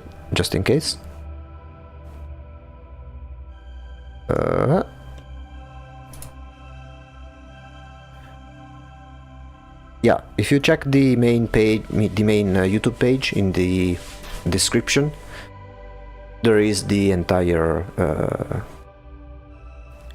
schedule. I stream every week on Monday, Wednesday, Friday, and Saturday. Monday, Wednesday, and Friday, the stream starts at 8:30 p.m. while on Saturday it starts on 3 p.m.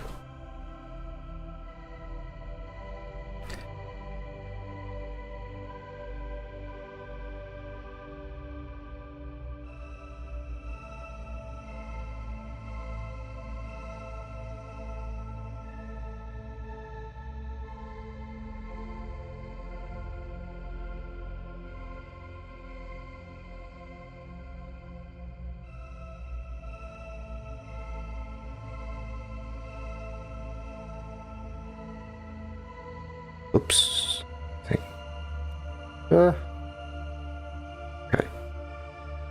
I pressed the wrong button.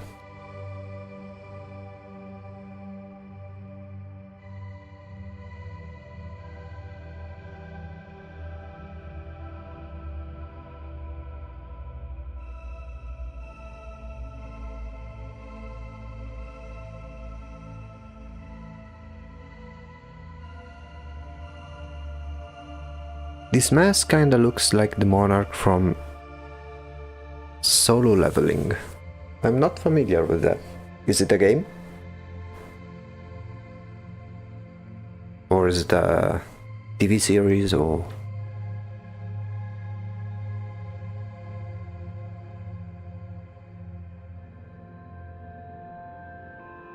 anime? Okay.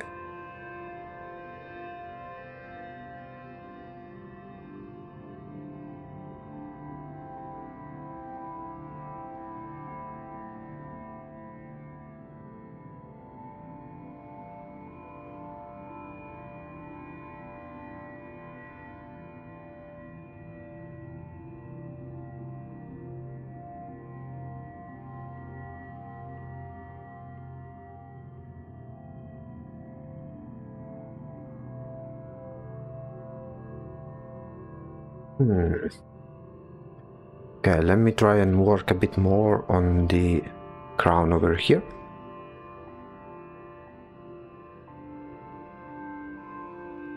Since it's a bit neglected.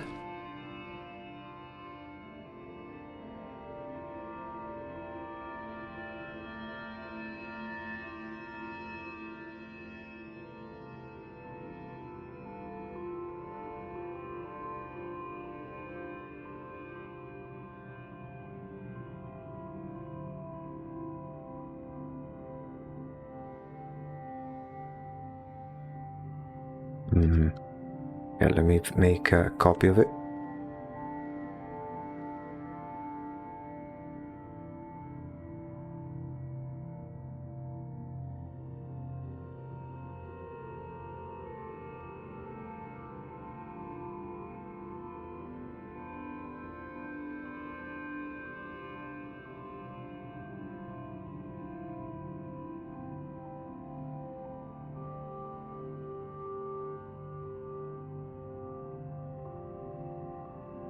Okay.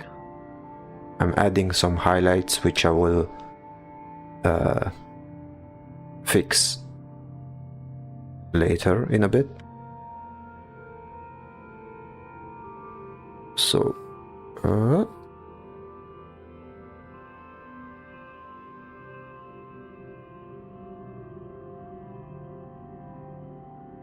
I forgot to color these spikes.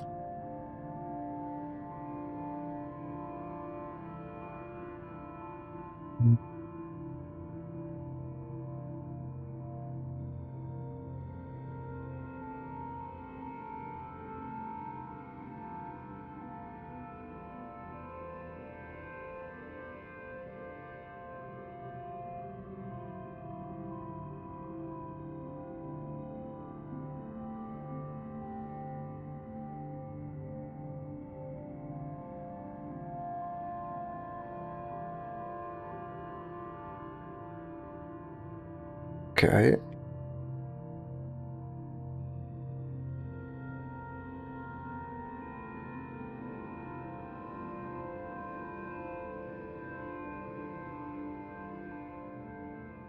Yeah, I made a mistake. I need to fix that.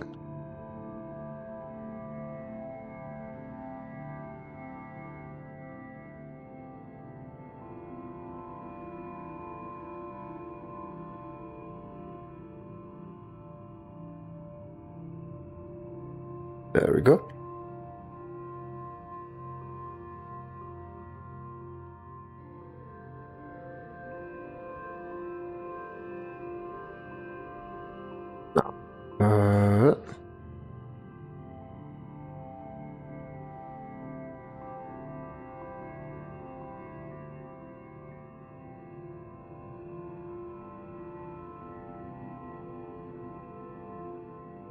Now, let's try something like this, and then I'll try to shade the spikes a little bit.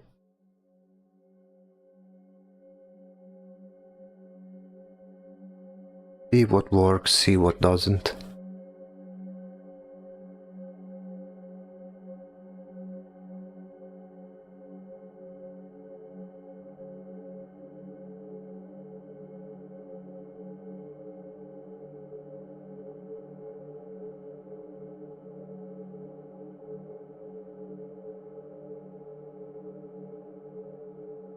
Some will need to be very, very dark because they will be behind. Especially these ones.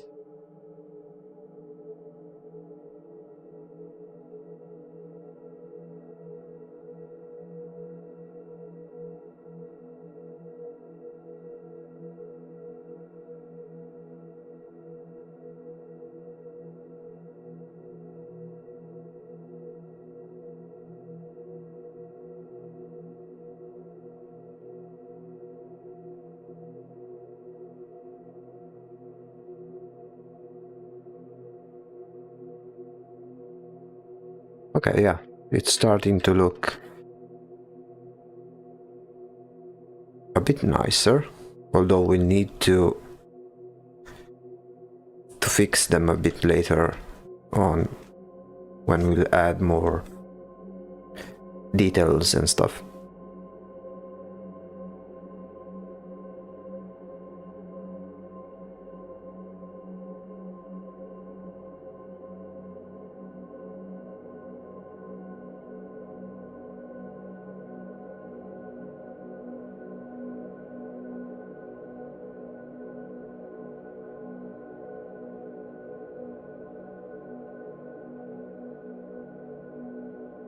Okay, let's save.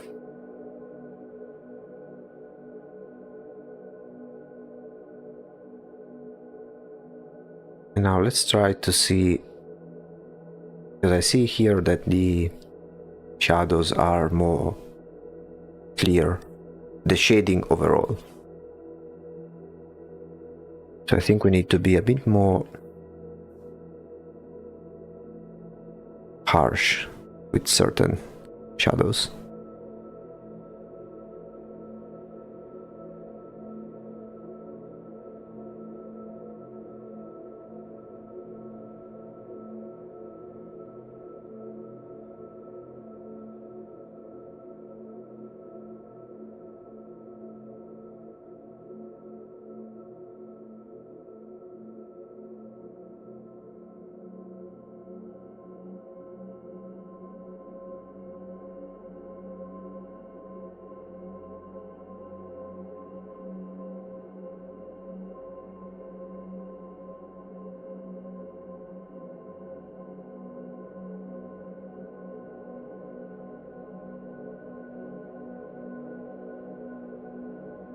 Even darker in this spot over here.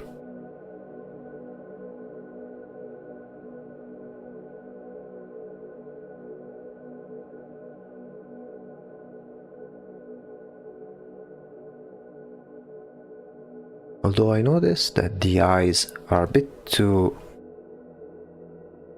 large. Let me see if maybe I can make them smaller just a little bit.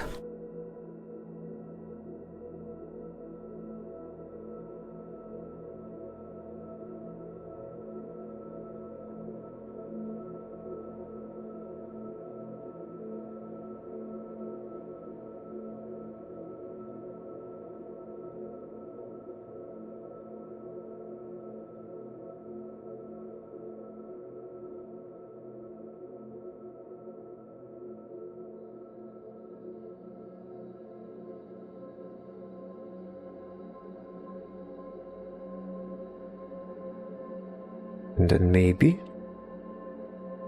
remove some parts of the sketches that we don't need. Like here.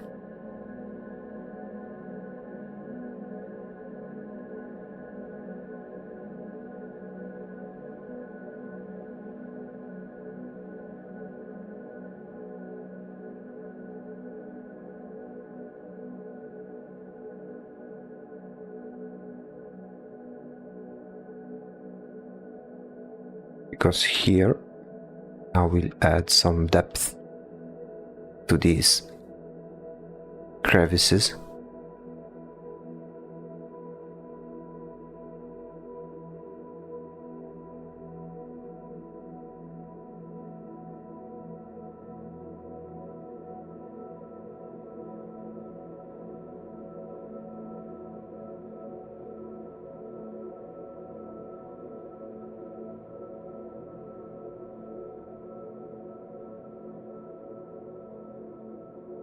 Okay.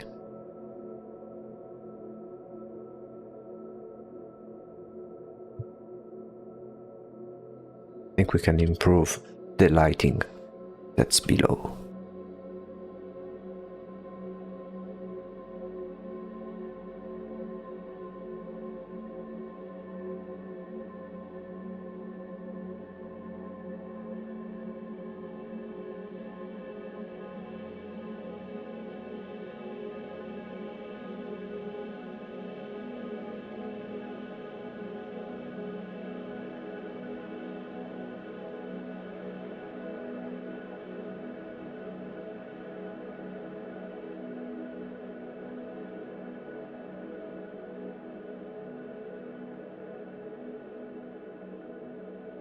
Yeah. Maybe something like that. Let's see a before and after. Before. So this is something that I really like to do. We started with this and then it evolves over time.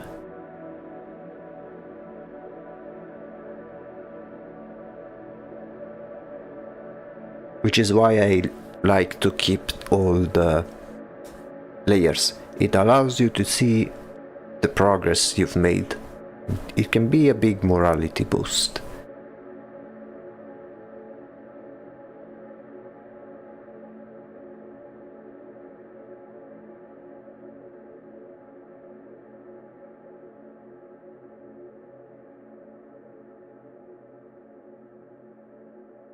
Let's try now something very, very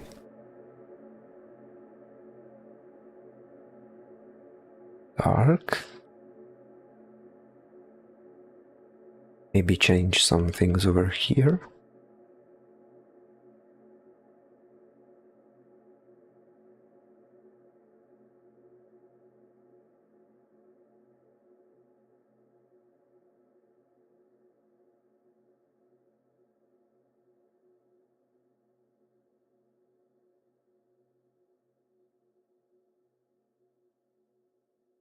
Let me remove this part. And then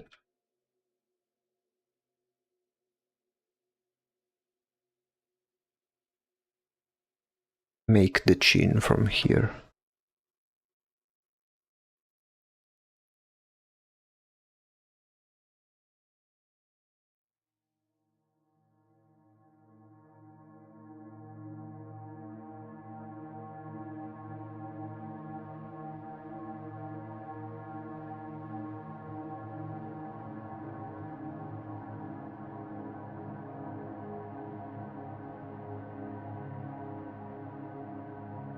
Sometimes it's quite important to remove the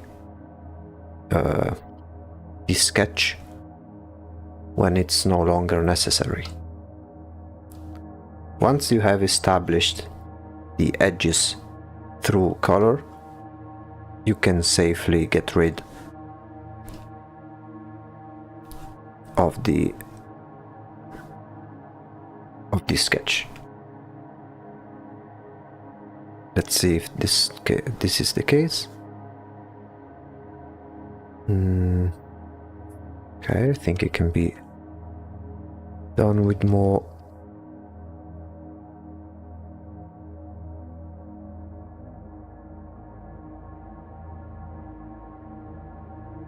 Oh, wait.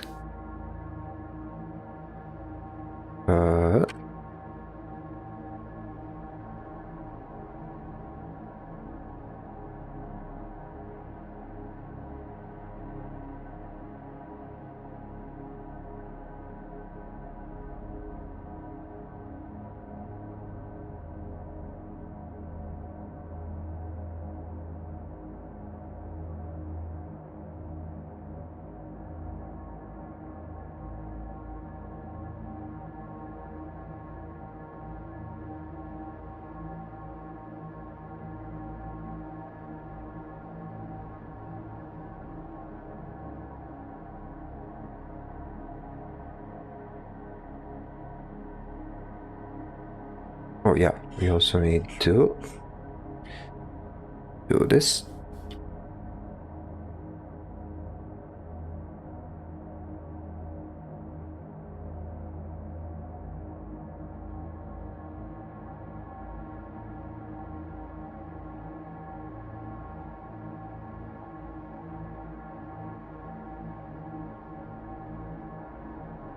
And then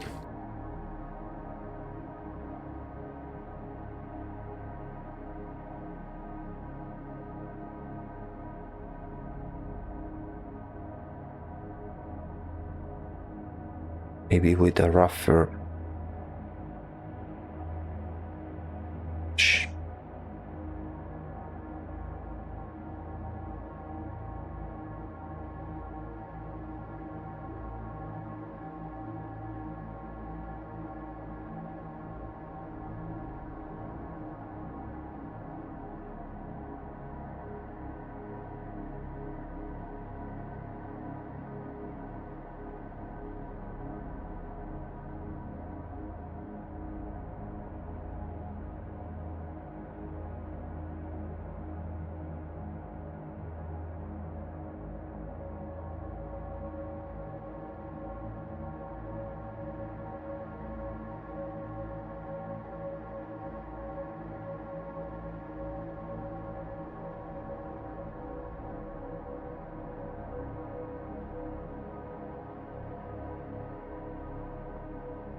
Let's make this area darker as it should be, because usually I make this side a bit darker than the other.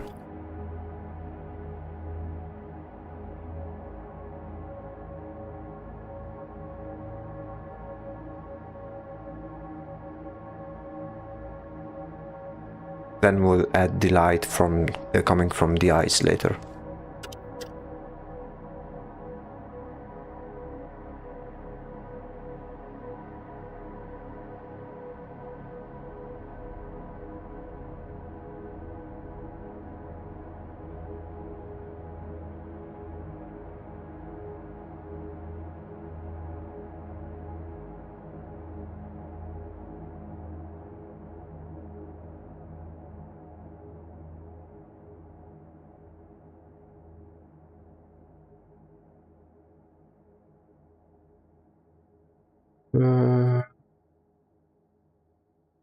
This one, okay.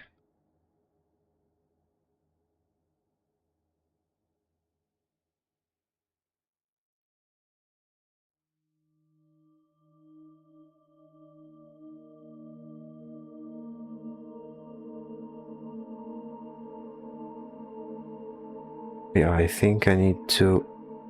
Wait, let me flip it again. To fix part of the mouth, I think.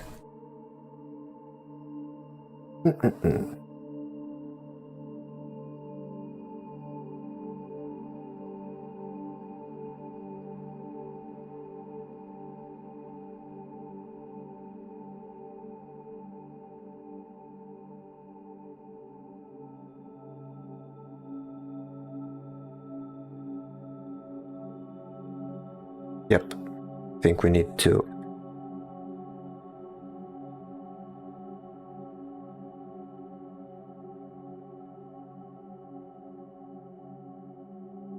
add over here just some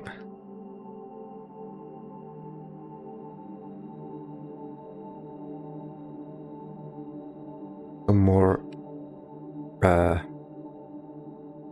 material, I would say.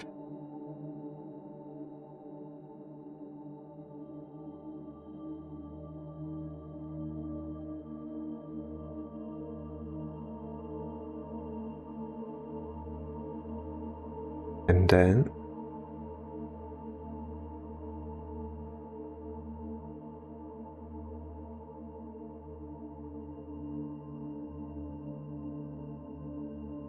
remove this sketch over here.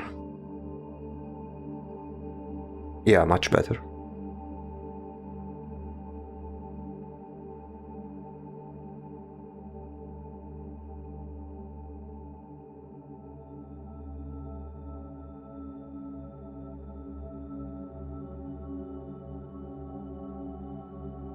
I want to make this one something like this.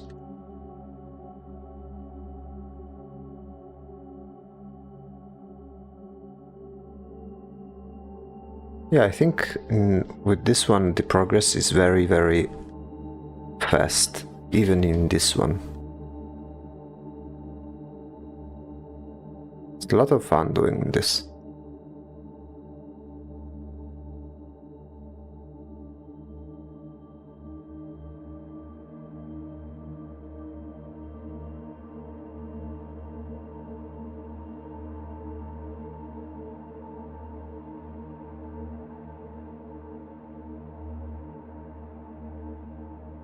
Maybe let's remove this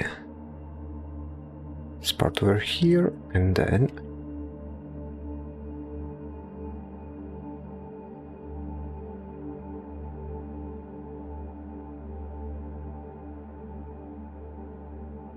yeah, I think this one gives a good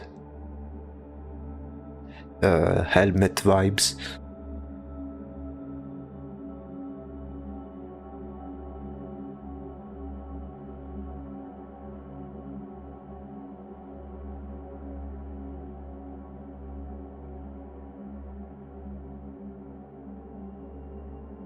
Although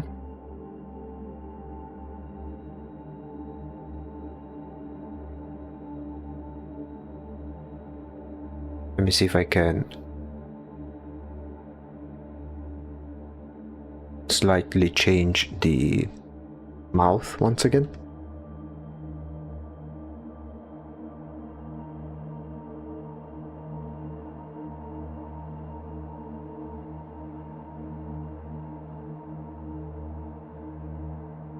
Now you may not be able to see it, but I am using the liquify tool,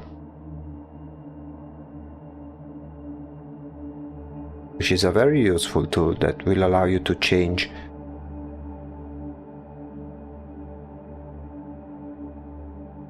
the proportions of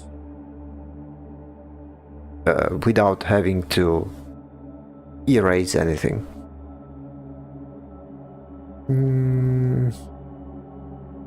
Okay, let's check real quick how it looks. Okay, now comparing to this one here, I think it's getting a little bit too dark. So we simply fixed that. You can try maybe with the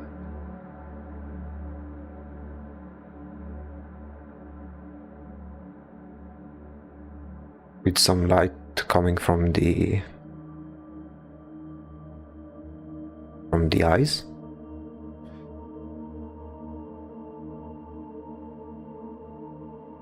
Let's try going very soft about it.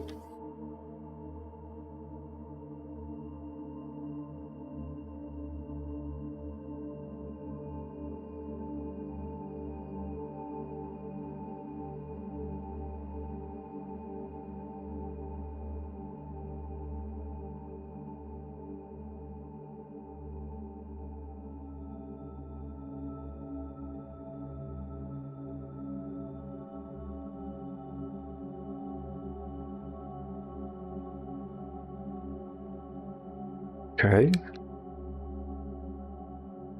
slightly better. I think we can do more.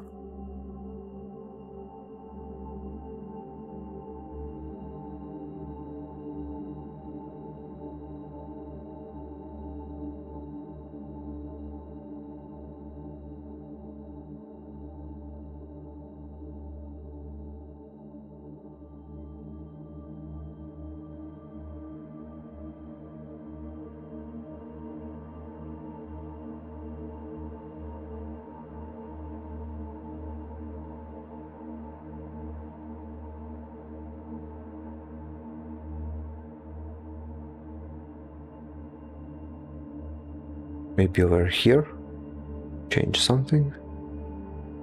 Go very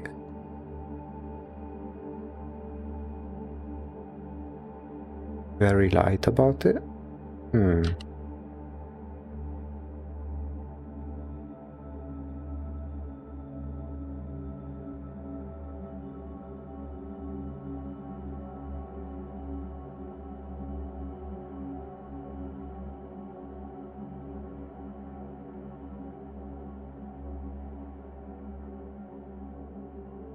Okay.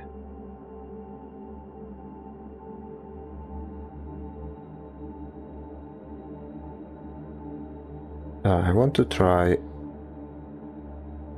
and establish some hard edges. I was just wondering, since you're an artist, do you have an inspiration for your artwork? Not in terms of style, but in terms of type of drawing. I like those artists which have very detailed drawings, but if you zoom in you can still see the brush strokes, kinda like with a real painting. I really like this effect of if you watch it from a distance, it looks like the most realistic thing possible, but if you zoom in, you can see all of the painterly stuff, all of the different brush strokes, which give it more quality if you ask me. I am not a big fan of those styles that use a lot of round, soft brushes. Everything is soft, everything is so smooth. I'm not a big fan of that. So this is the overall look that I want to give. In terms of style, I try not to copy styles because I see styles as something similar to...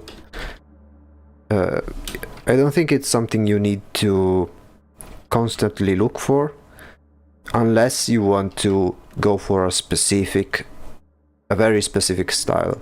But if you want to develop your own style, it will come on its own. It's not something you can engineer.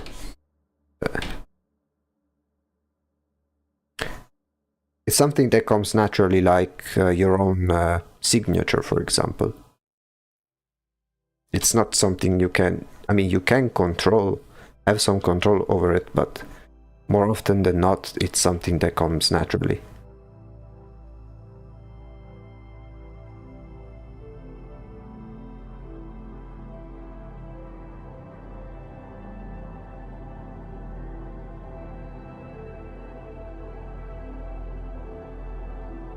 Ever thought about being an art teacher? That's one of the things that I have in mind. Not necessarily an art teacher at school, but I am looking forward to allow for private lessons. It's one of those things that I am planning to do once I'll be able to take commissions and stuff like that. But at the same time, I want to also let people learn something from my streams.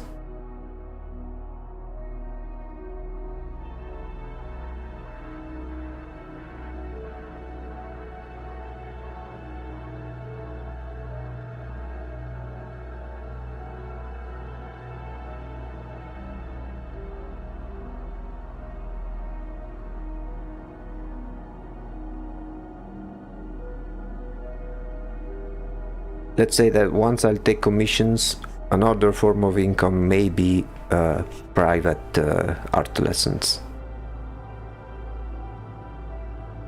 I don't think I am high skill enough or have a work portfolio as developed as to go to a school and actually teach. Because truth be told, I haven't worked at any big company whatsoever for now, so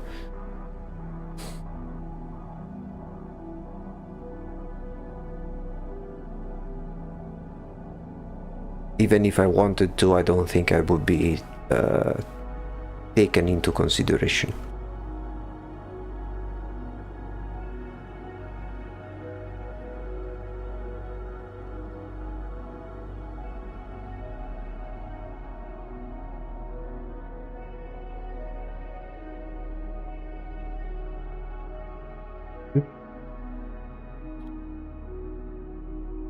I still think I need to make the eyes smaller.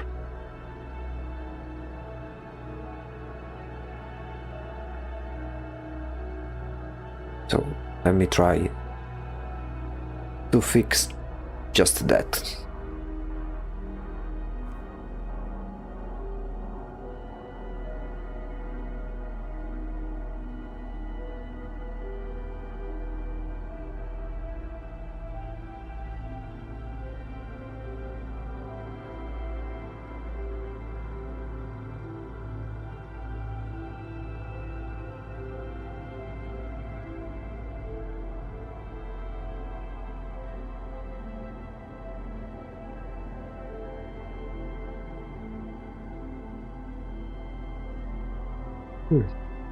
Yeah, maybe it's a little bit better. Yeah.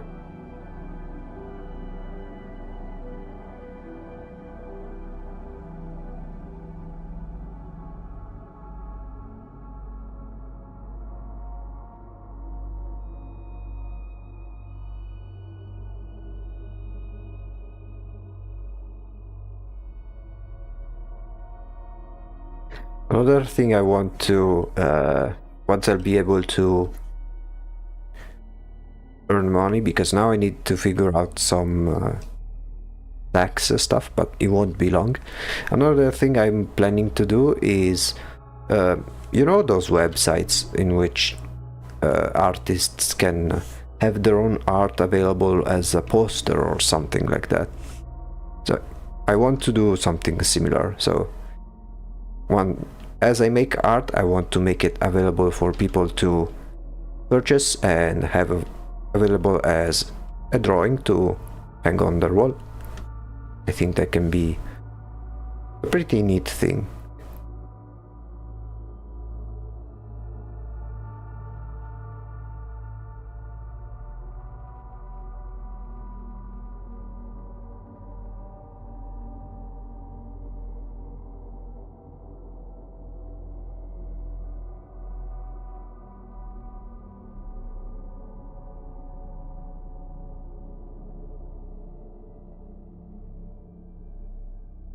And now I want to...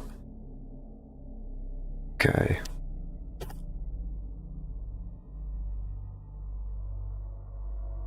You could maybe try making money from Roblox. From Roblox. You make money from Roblox? I didn't even know that. How do you make money from Roblox?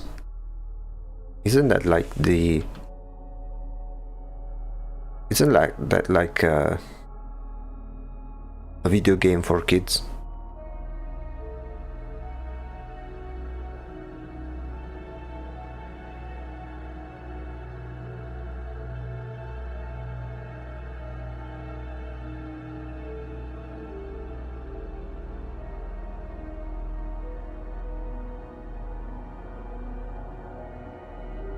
Like, I know it's one of those games that follow trends and stuff like that.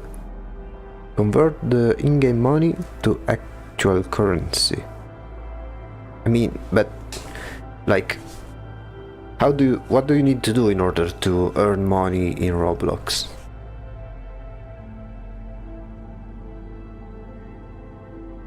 Like, it sounds to me like one of those half scams that roam around. I don't know. It's just a hunch of mine.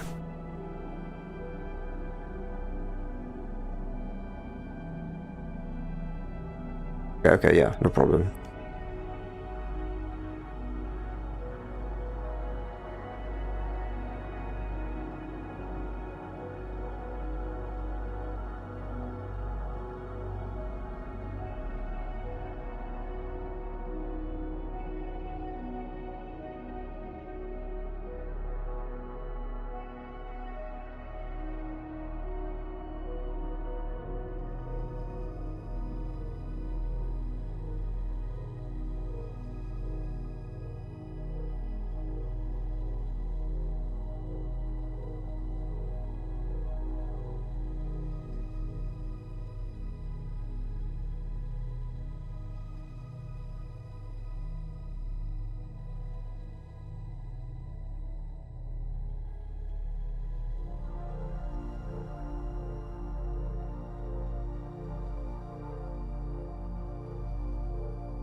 Make a popular game on Roblox. Create clothing for avatars in the game where people can purchase the item, and you'll be able to get Robux from it.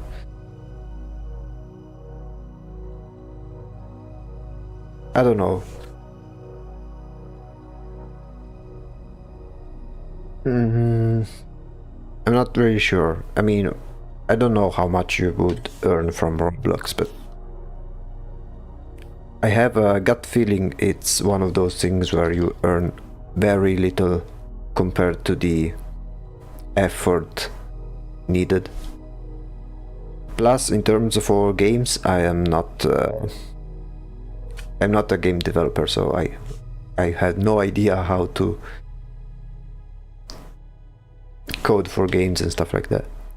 I don't really think it will work, to be honest, but it's worth a try. I don't know. I think what I'll be trying is the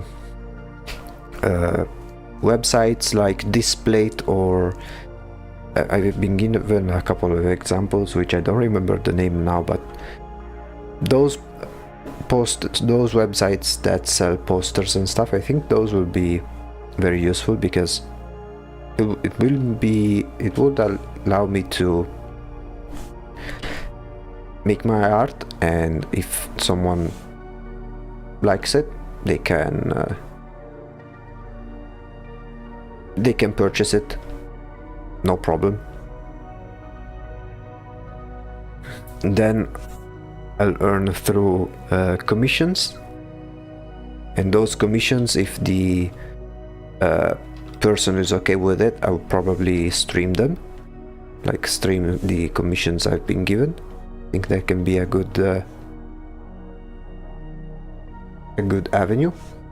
And then, if everything goes well with the YouTube and Twitch channel, have them monetized and earn from that.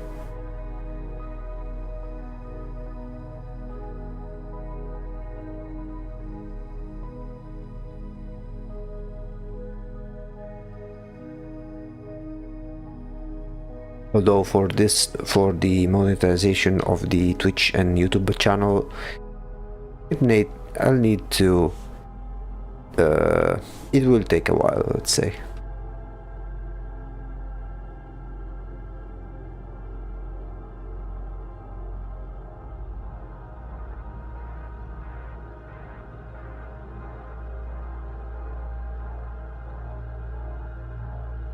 Okay. Now, let's see, let me go back to the chainmail over here. I think we'll be using some photo bashing, so let me find a simple image to use.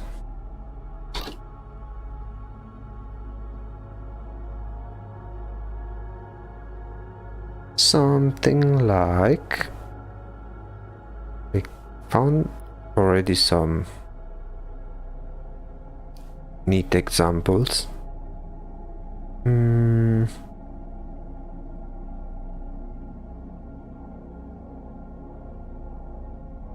This one can work. Let's see how it will look. So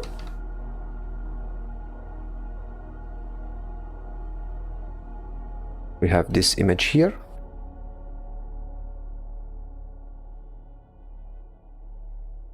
Let's see if I manage to separate it right away. No, okay. Then I'll simply do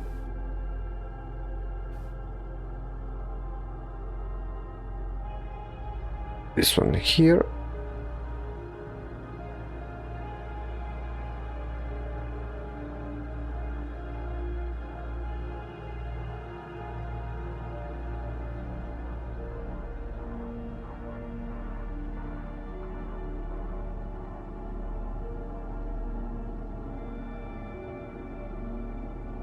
This part over here.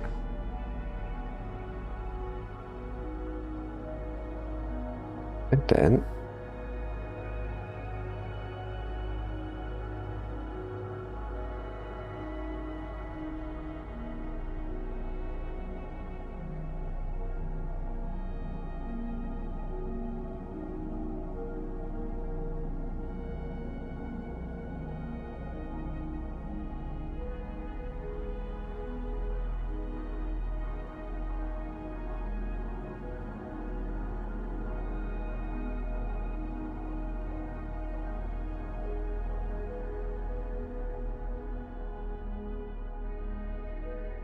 maybe something.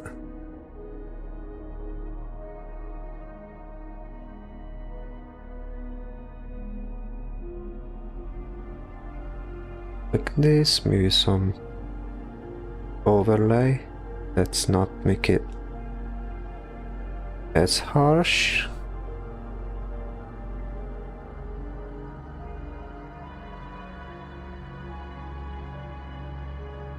Or maybe I can instead do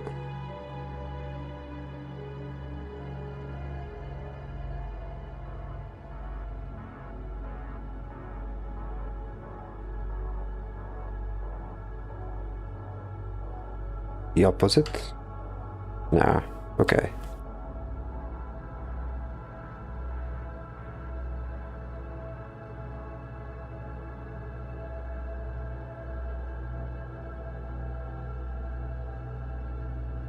I mean, it looks good in the distance, but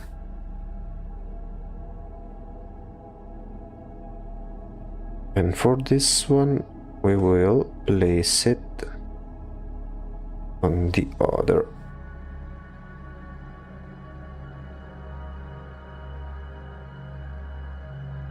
Something like this.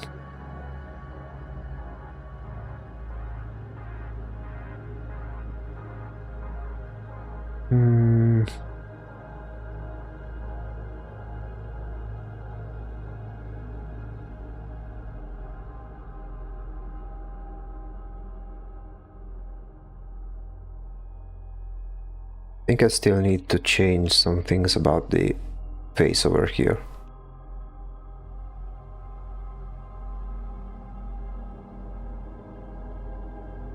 Let me see what I can do.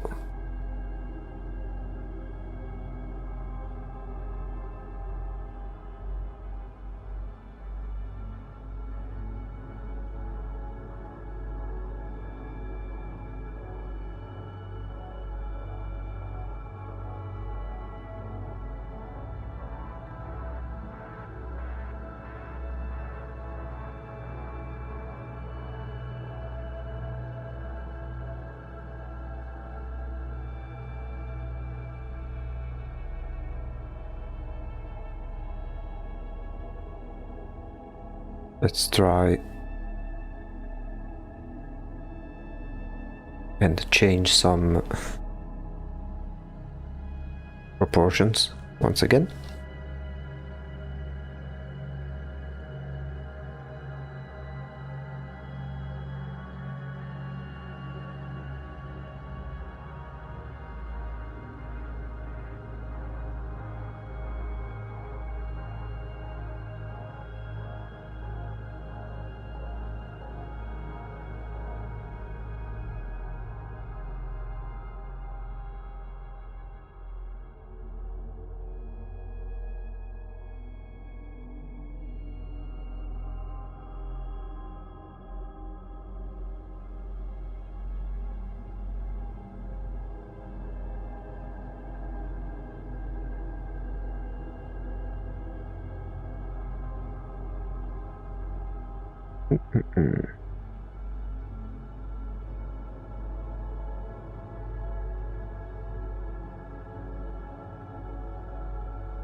Okay, let me see if I can remove this part.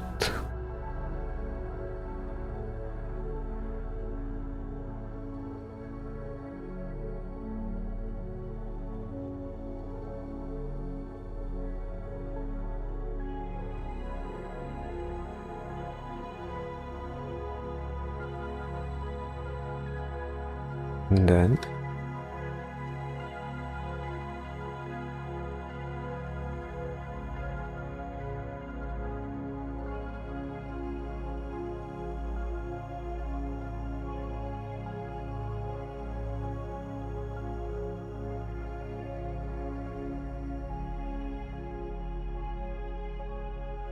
yeah, I think we got something.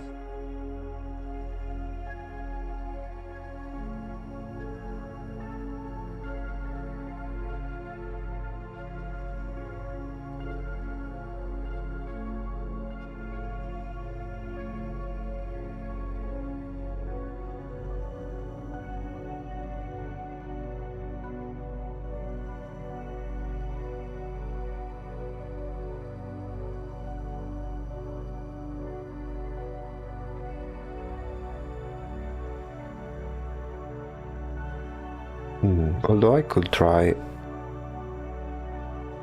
Let's see if this one works. I'll try to light ever so slightly the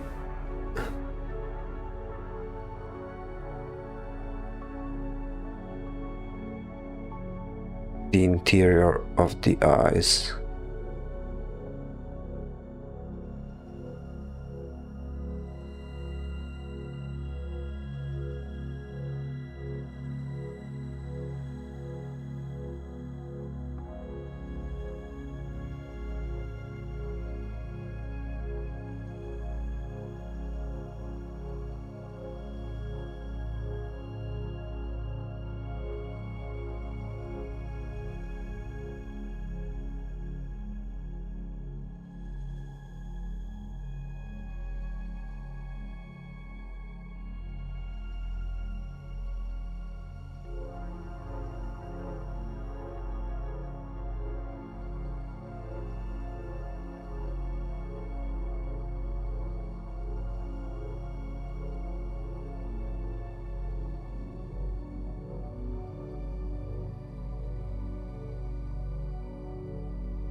Yeah, I think that we'll be able to finish this mask in the next stream as well. Or at the very least, if we don't make it tomorrow, we'll do it at the very start of the Monday stream.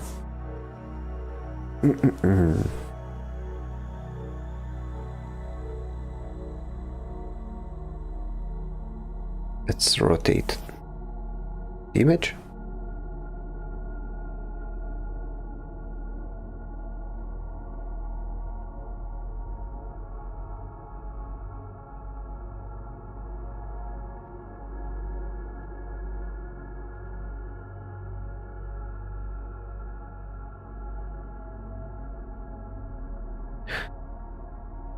Let's check the values. Okay. I think we need to work on this area here. Something that needs to be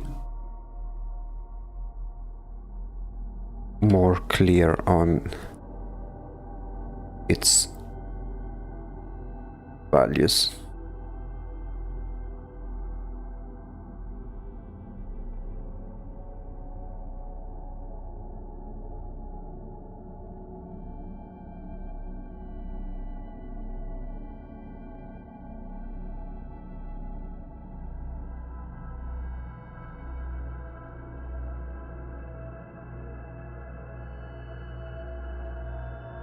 So yeah, it needs to be very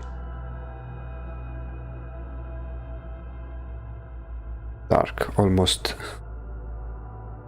pitch black in here.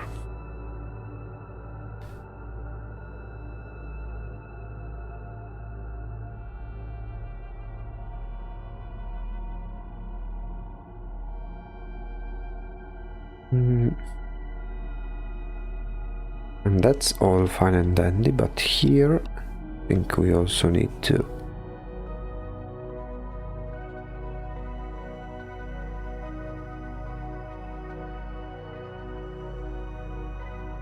establish some things.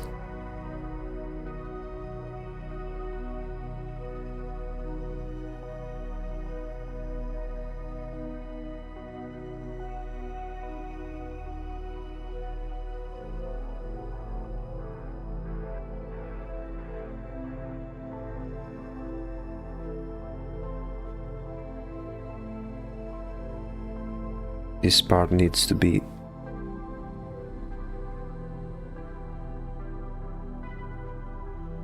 extra dark.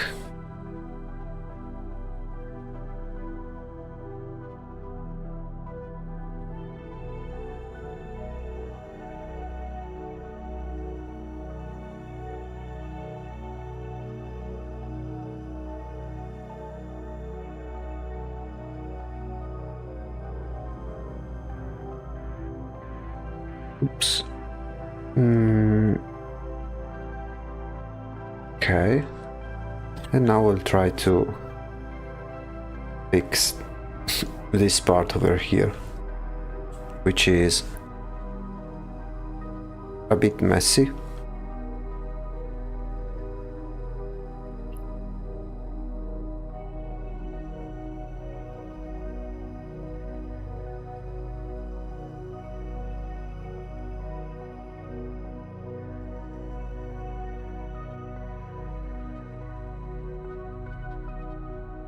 Wait, maybe this was this one.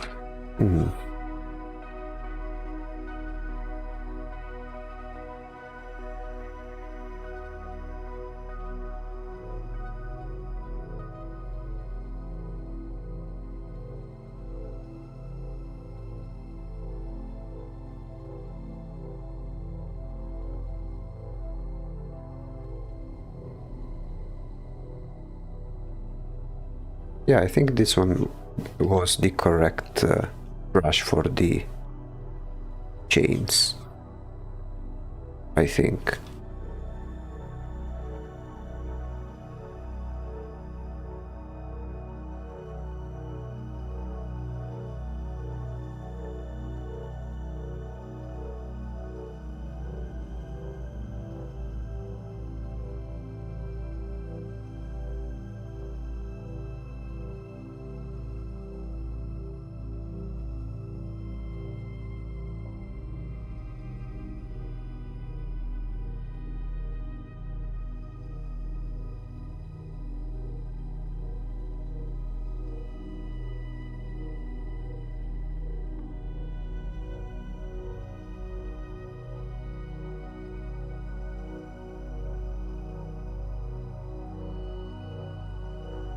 Let's try before and after.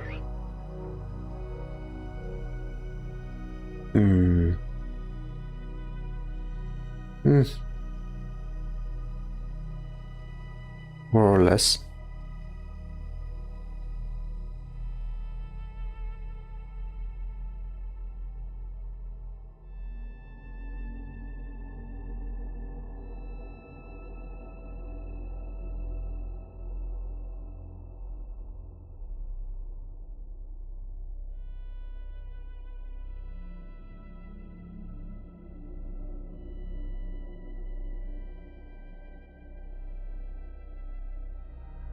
Maybe I can try with something more simple.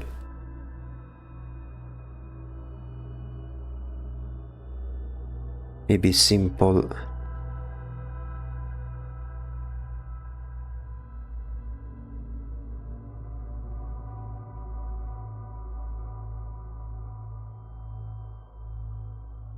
Yeah, maybe adjust things like this.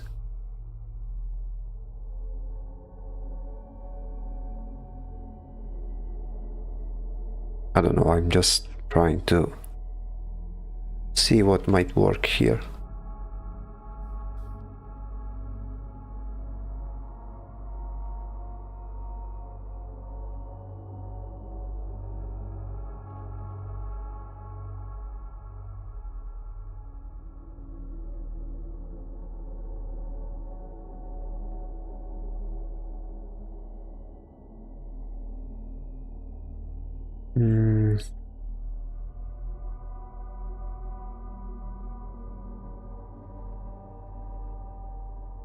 I really like this version first, so let's keep it like this. Same for this one. I really liked how it was over here.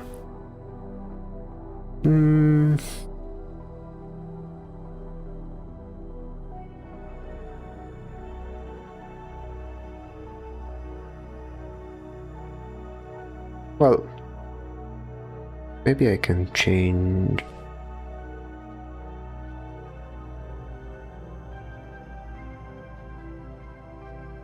this one.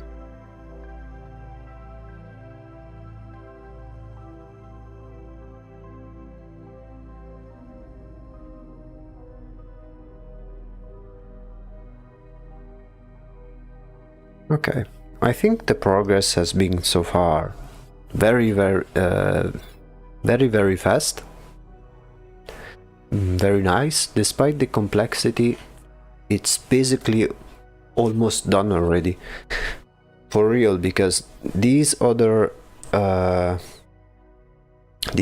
elements, they will be fairly easy to make, and then once it's complete, we'll simply place it in front of the face, and it will be pretty much done. I think tomorrow we'll manage to either bring this to a very advanced level or finish it altogether. I think I will stop for today and continue tomorrow, but the process has been very, very fast and most importantly very satisfying, at least for me. What do you guys think? We'll need to fix maybe the eyes a little bit, maybe shade things a bit better, more more in detail, make it more in line with the rest, with something like this one. I mean, this one is more clean, so it's normal for it to be this smooth, but things of this type.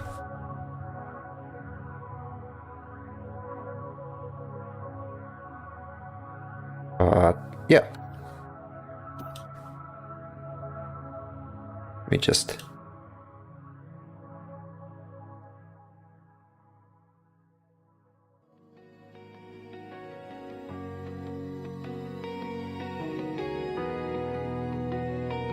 I don't know you guys, but for me this stream flew by pretty fast, I think. It was pretty entertaining both to make and both to interact with you. The fact it went really fast, it means that I had fun, and that's one of if not the most important thing about both drawing and streaming, I would say. Hopefully you guys learned something new from my process. But I already see the changes that we need to do in the next stream in order to bring this mask to another level.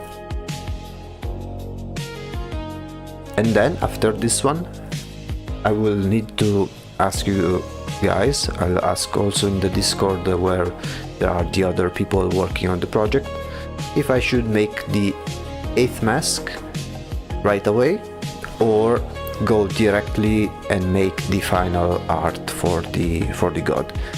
The difference is very irrelevant, because the final art piece, it will be very quick to make, because it's basically just assembling different parts of the masks that we've done alongside with the body of the main god. Add some cool effects, but they are very quick to make, and then that's it. Once we finish the main artwork, I will make a change in the type of content of the stream. So instead of making 4 streams a week, all of them dedicated to the project, I'll maybe do 2 of them dedicated to the project and 2 of them in which we do other stuff. We'll see how it goes. But this project is far from completed, both because there is more art to do, but the one we need to do is much less relevant and much more minor in terms of importance, so that's why we'll be able to stream it alternatively, and because the other people need to do the coding and the game mechanics. So we need to wait for them as well. Was an interesting stream. Glad to know.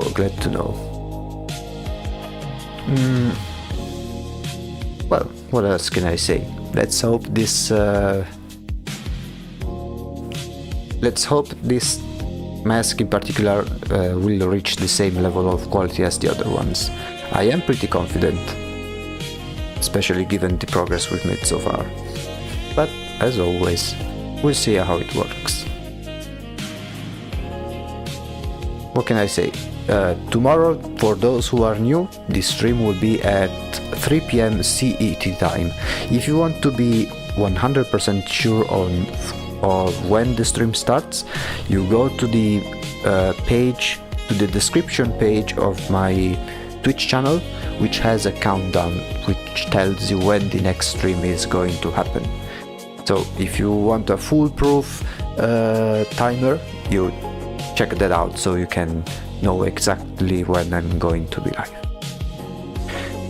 Having said that, I guess we'll see you guys in the next stream, which is tomorrow. This has been detaield the Executive, and thank you guys for coming to the stream. I'll see you guys tomorrow. Have a good night.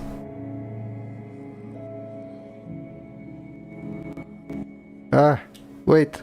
No, I made a mistake. I wanted to make it cool. Never mind. It's okay. Anyway, goodbye.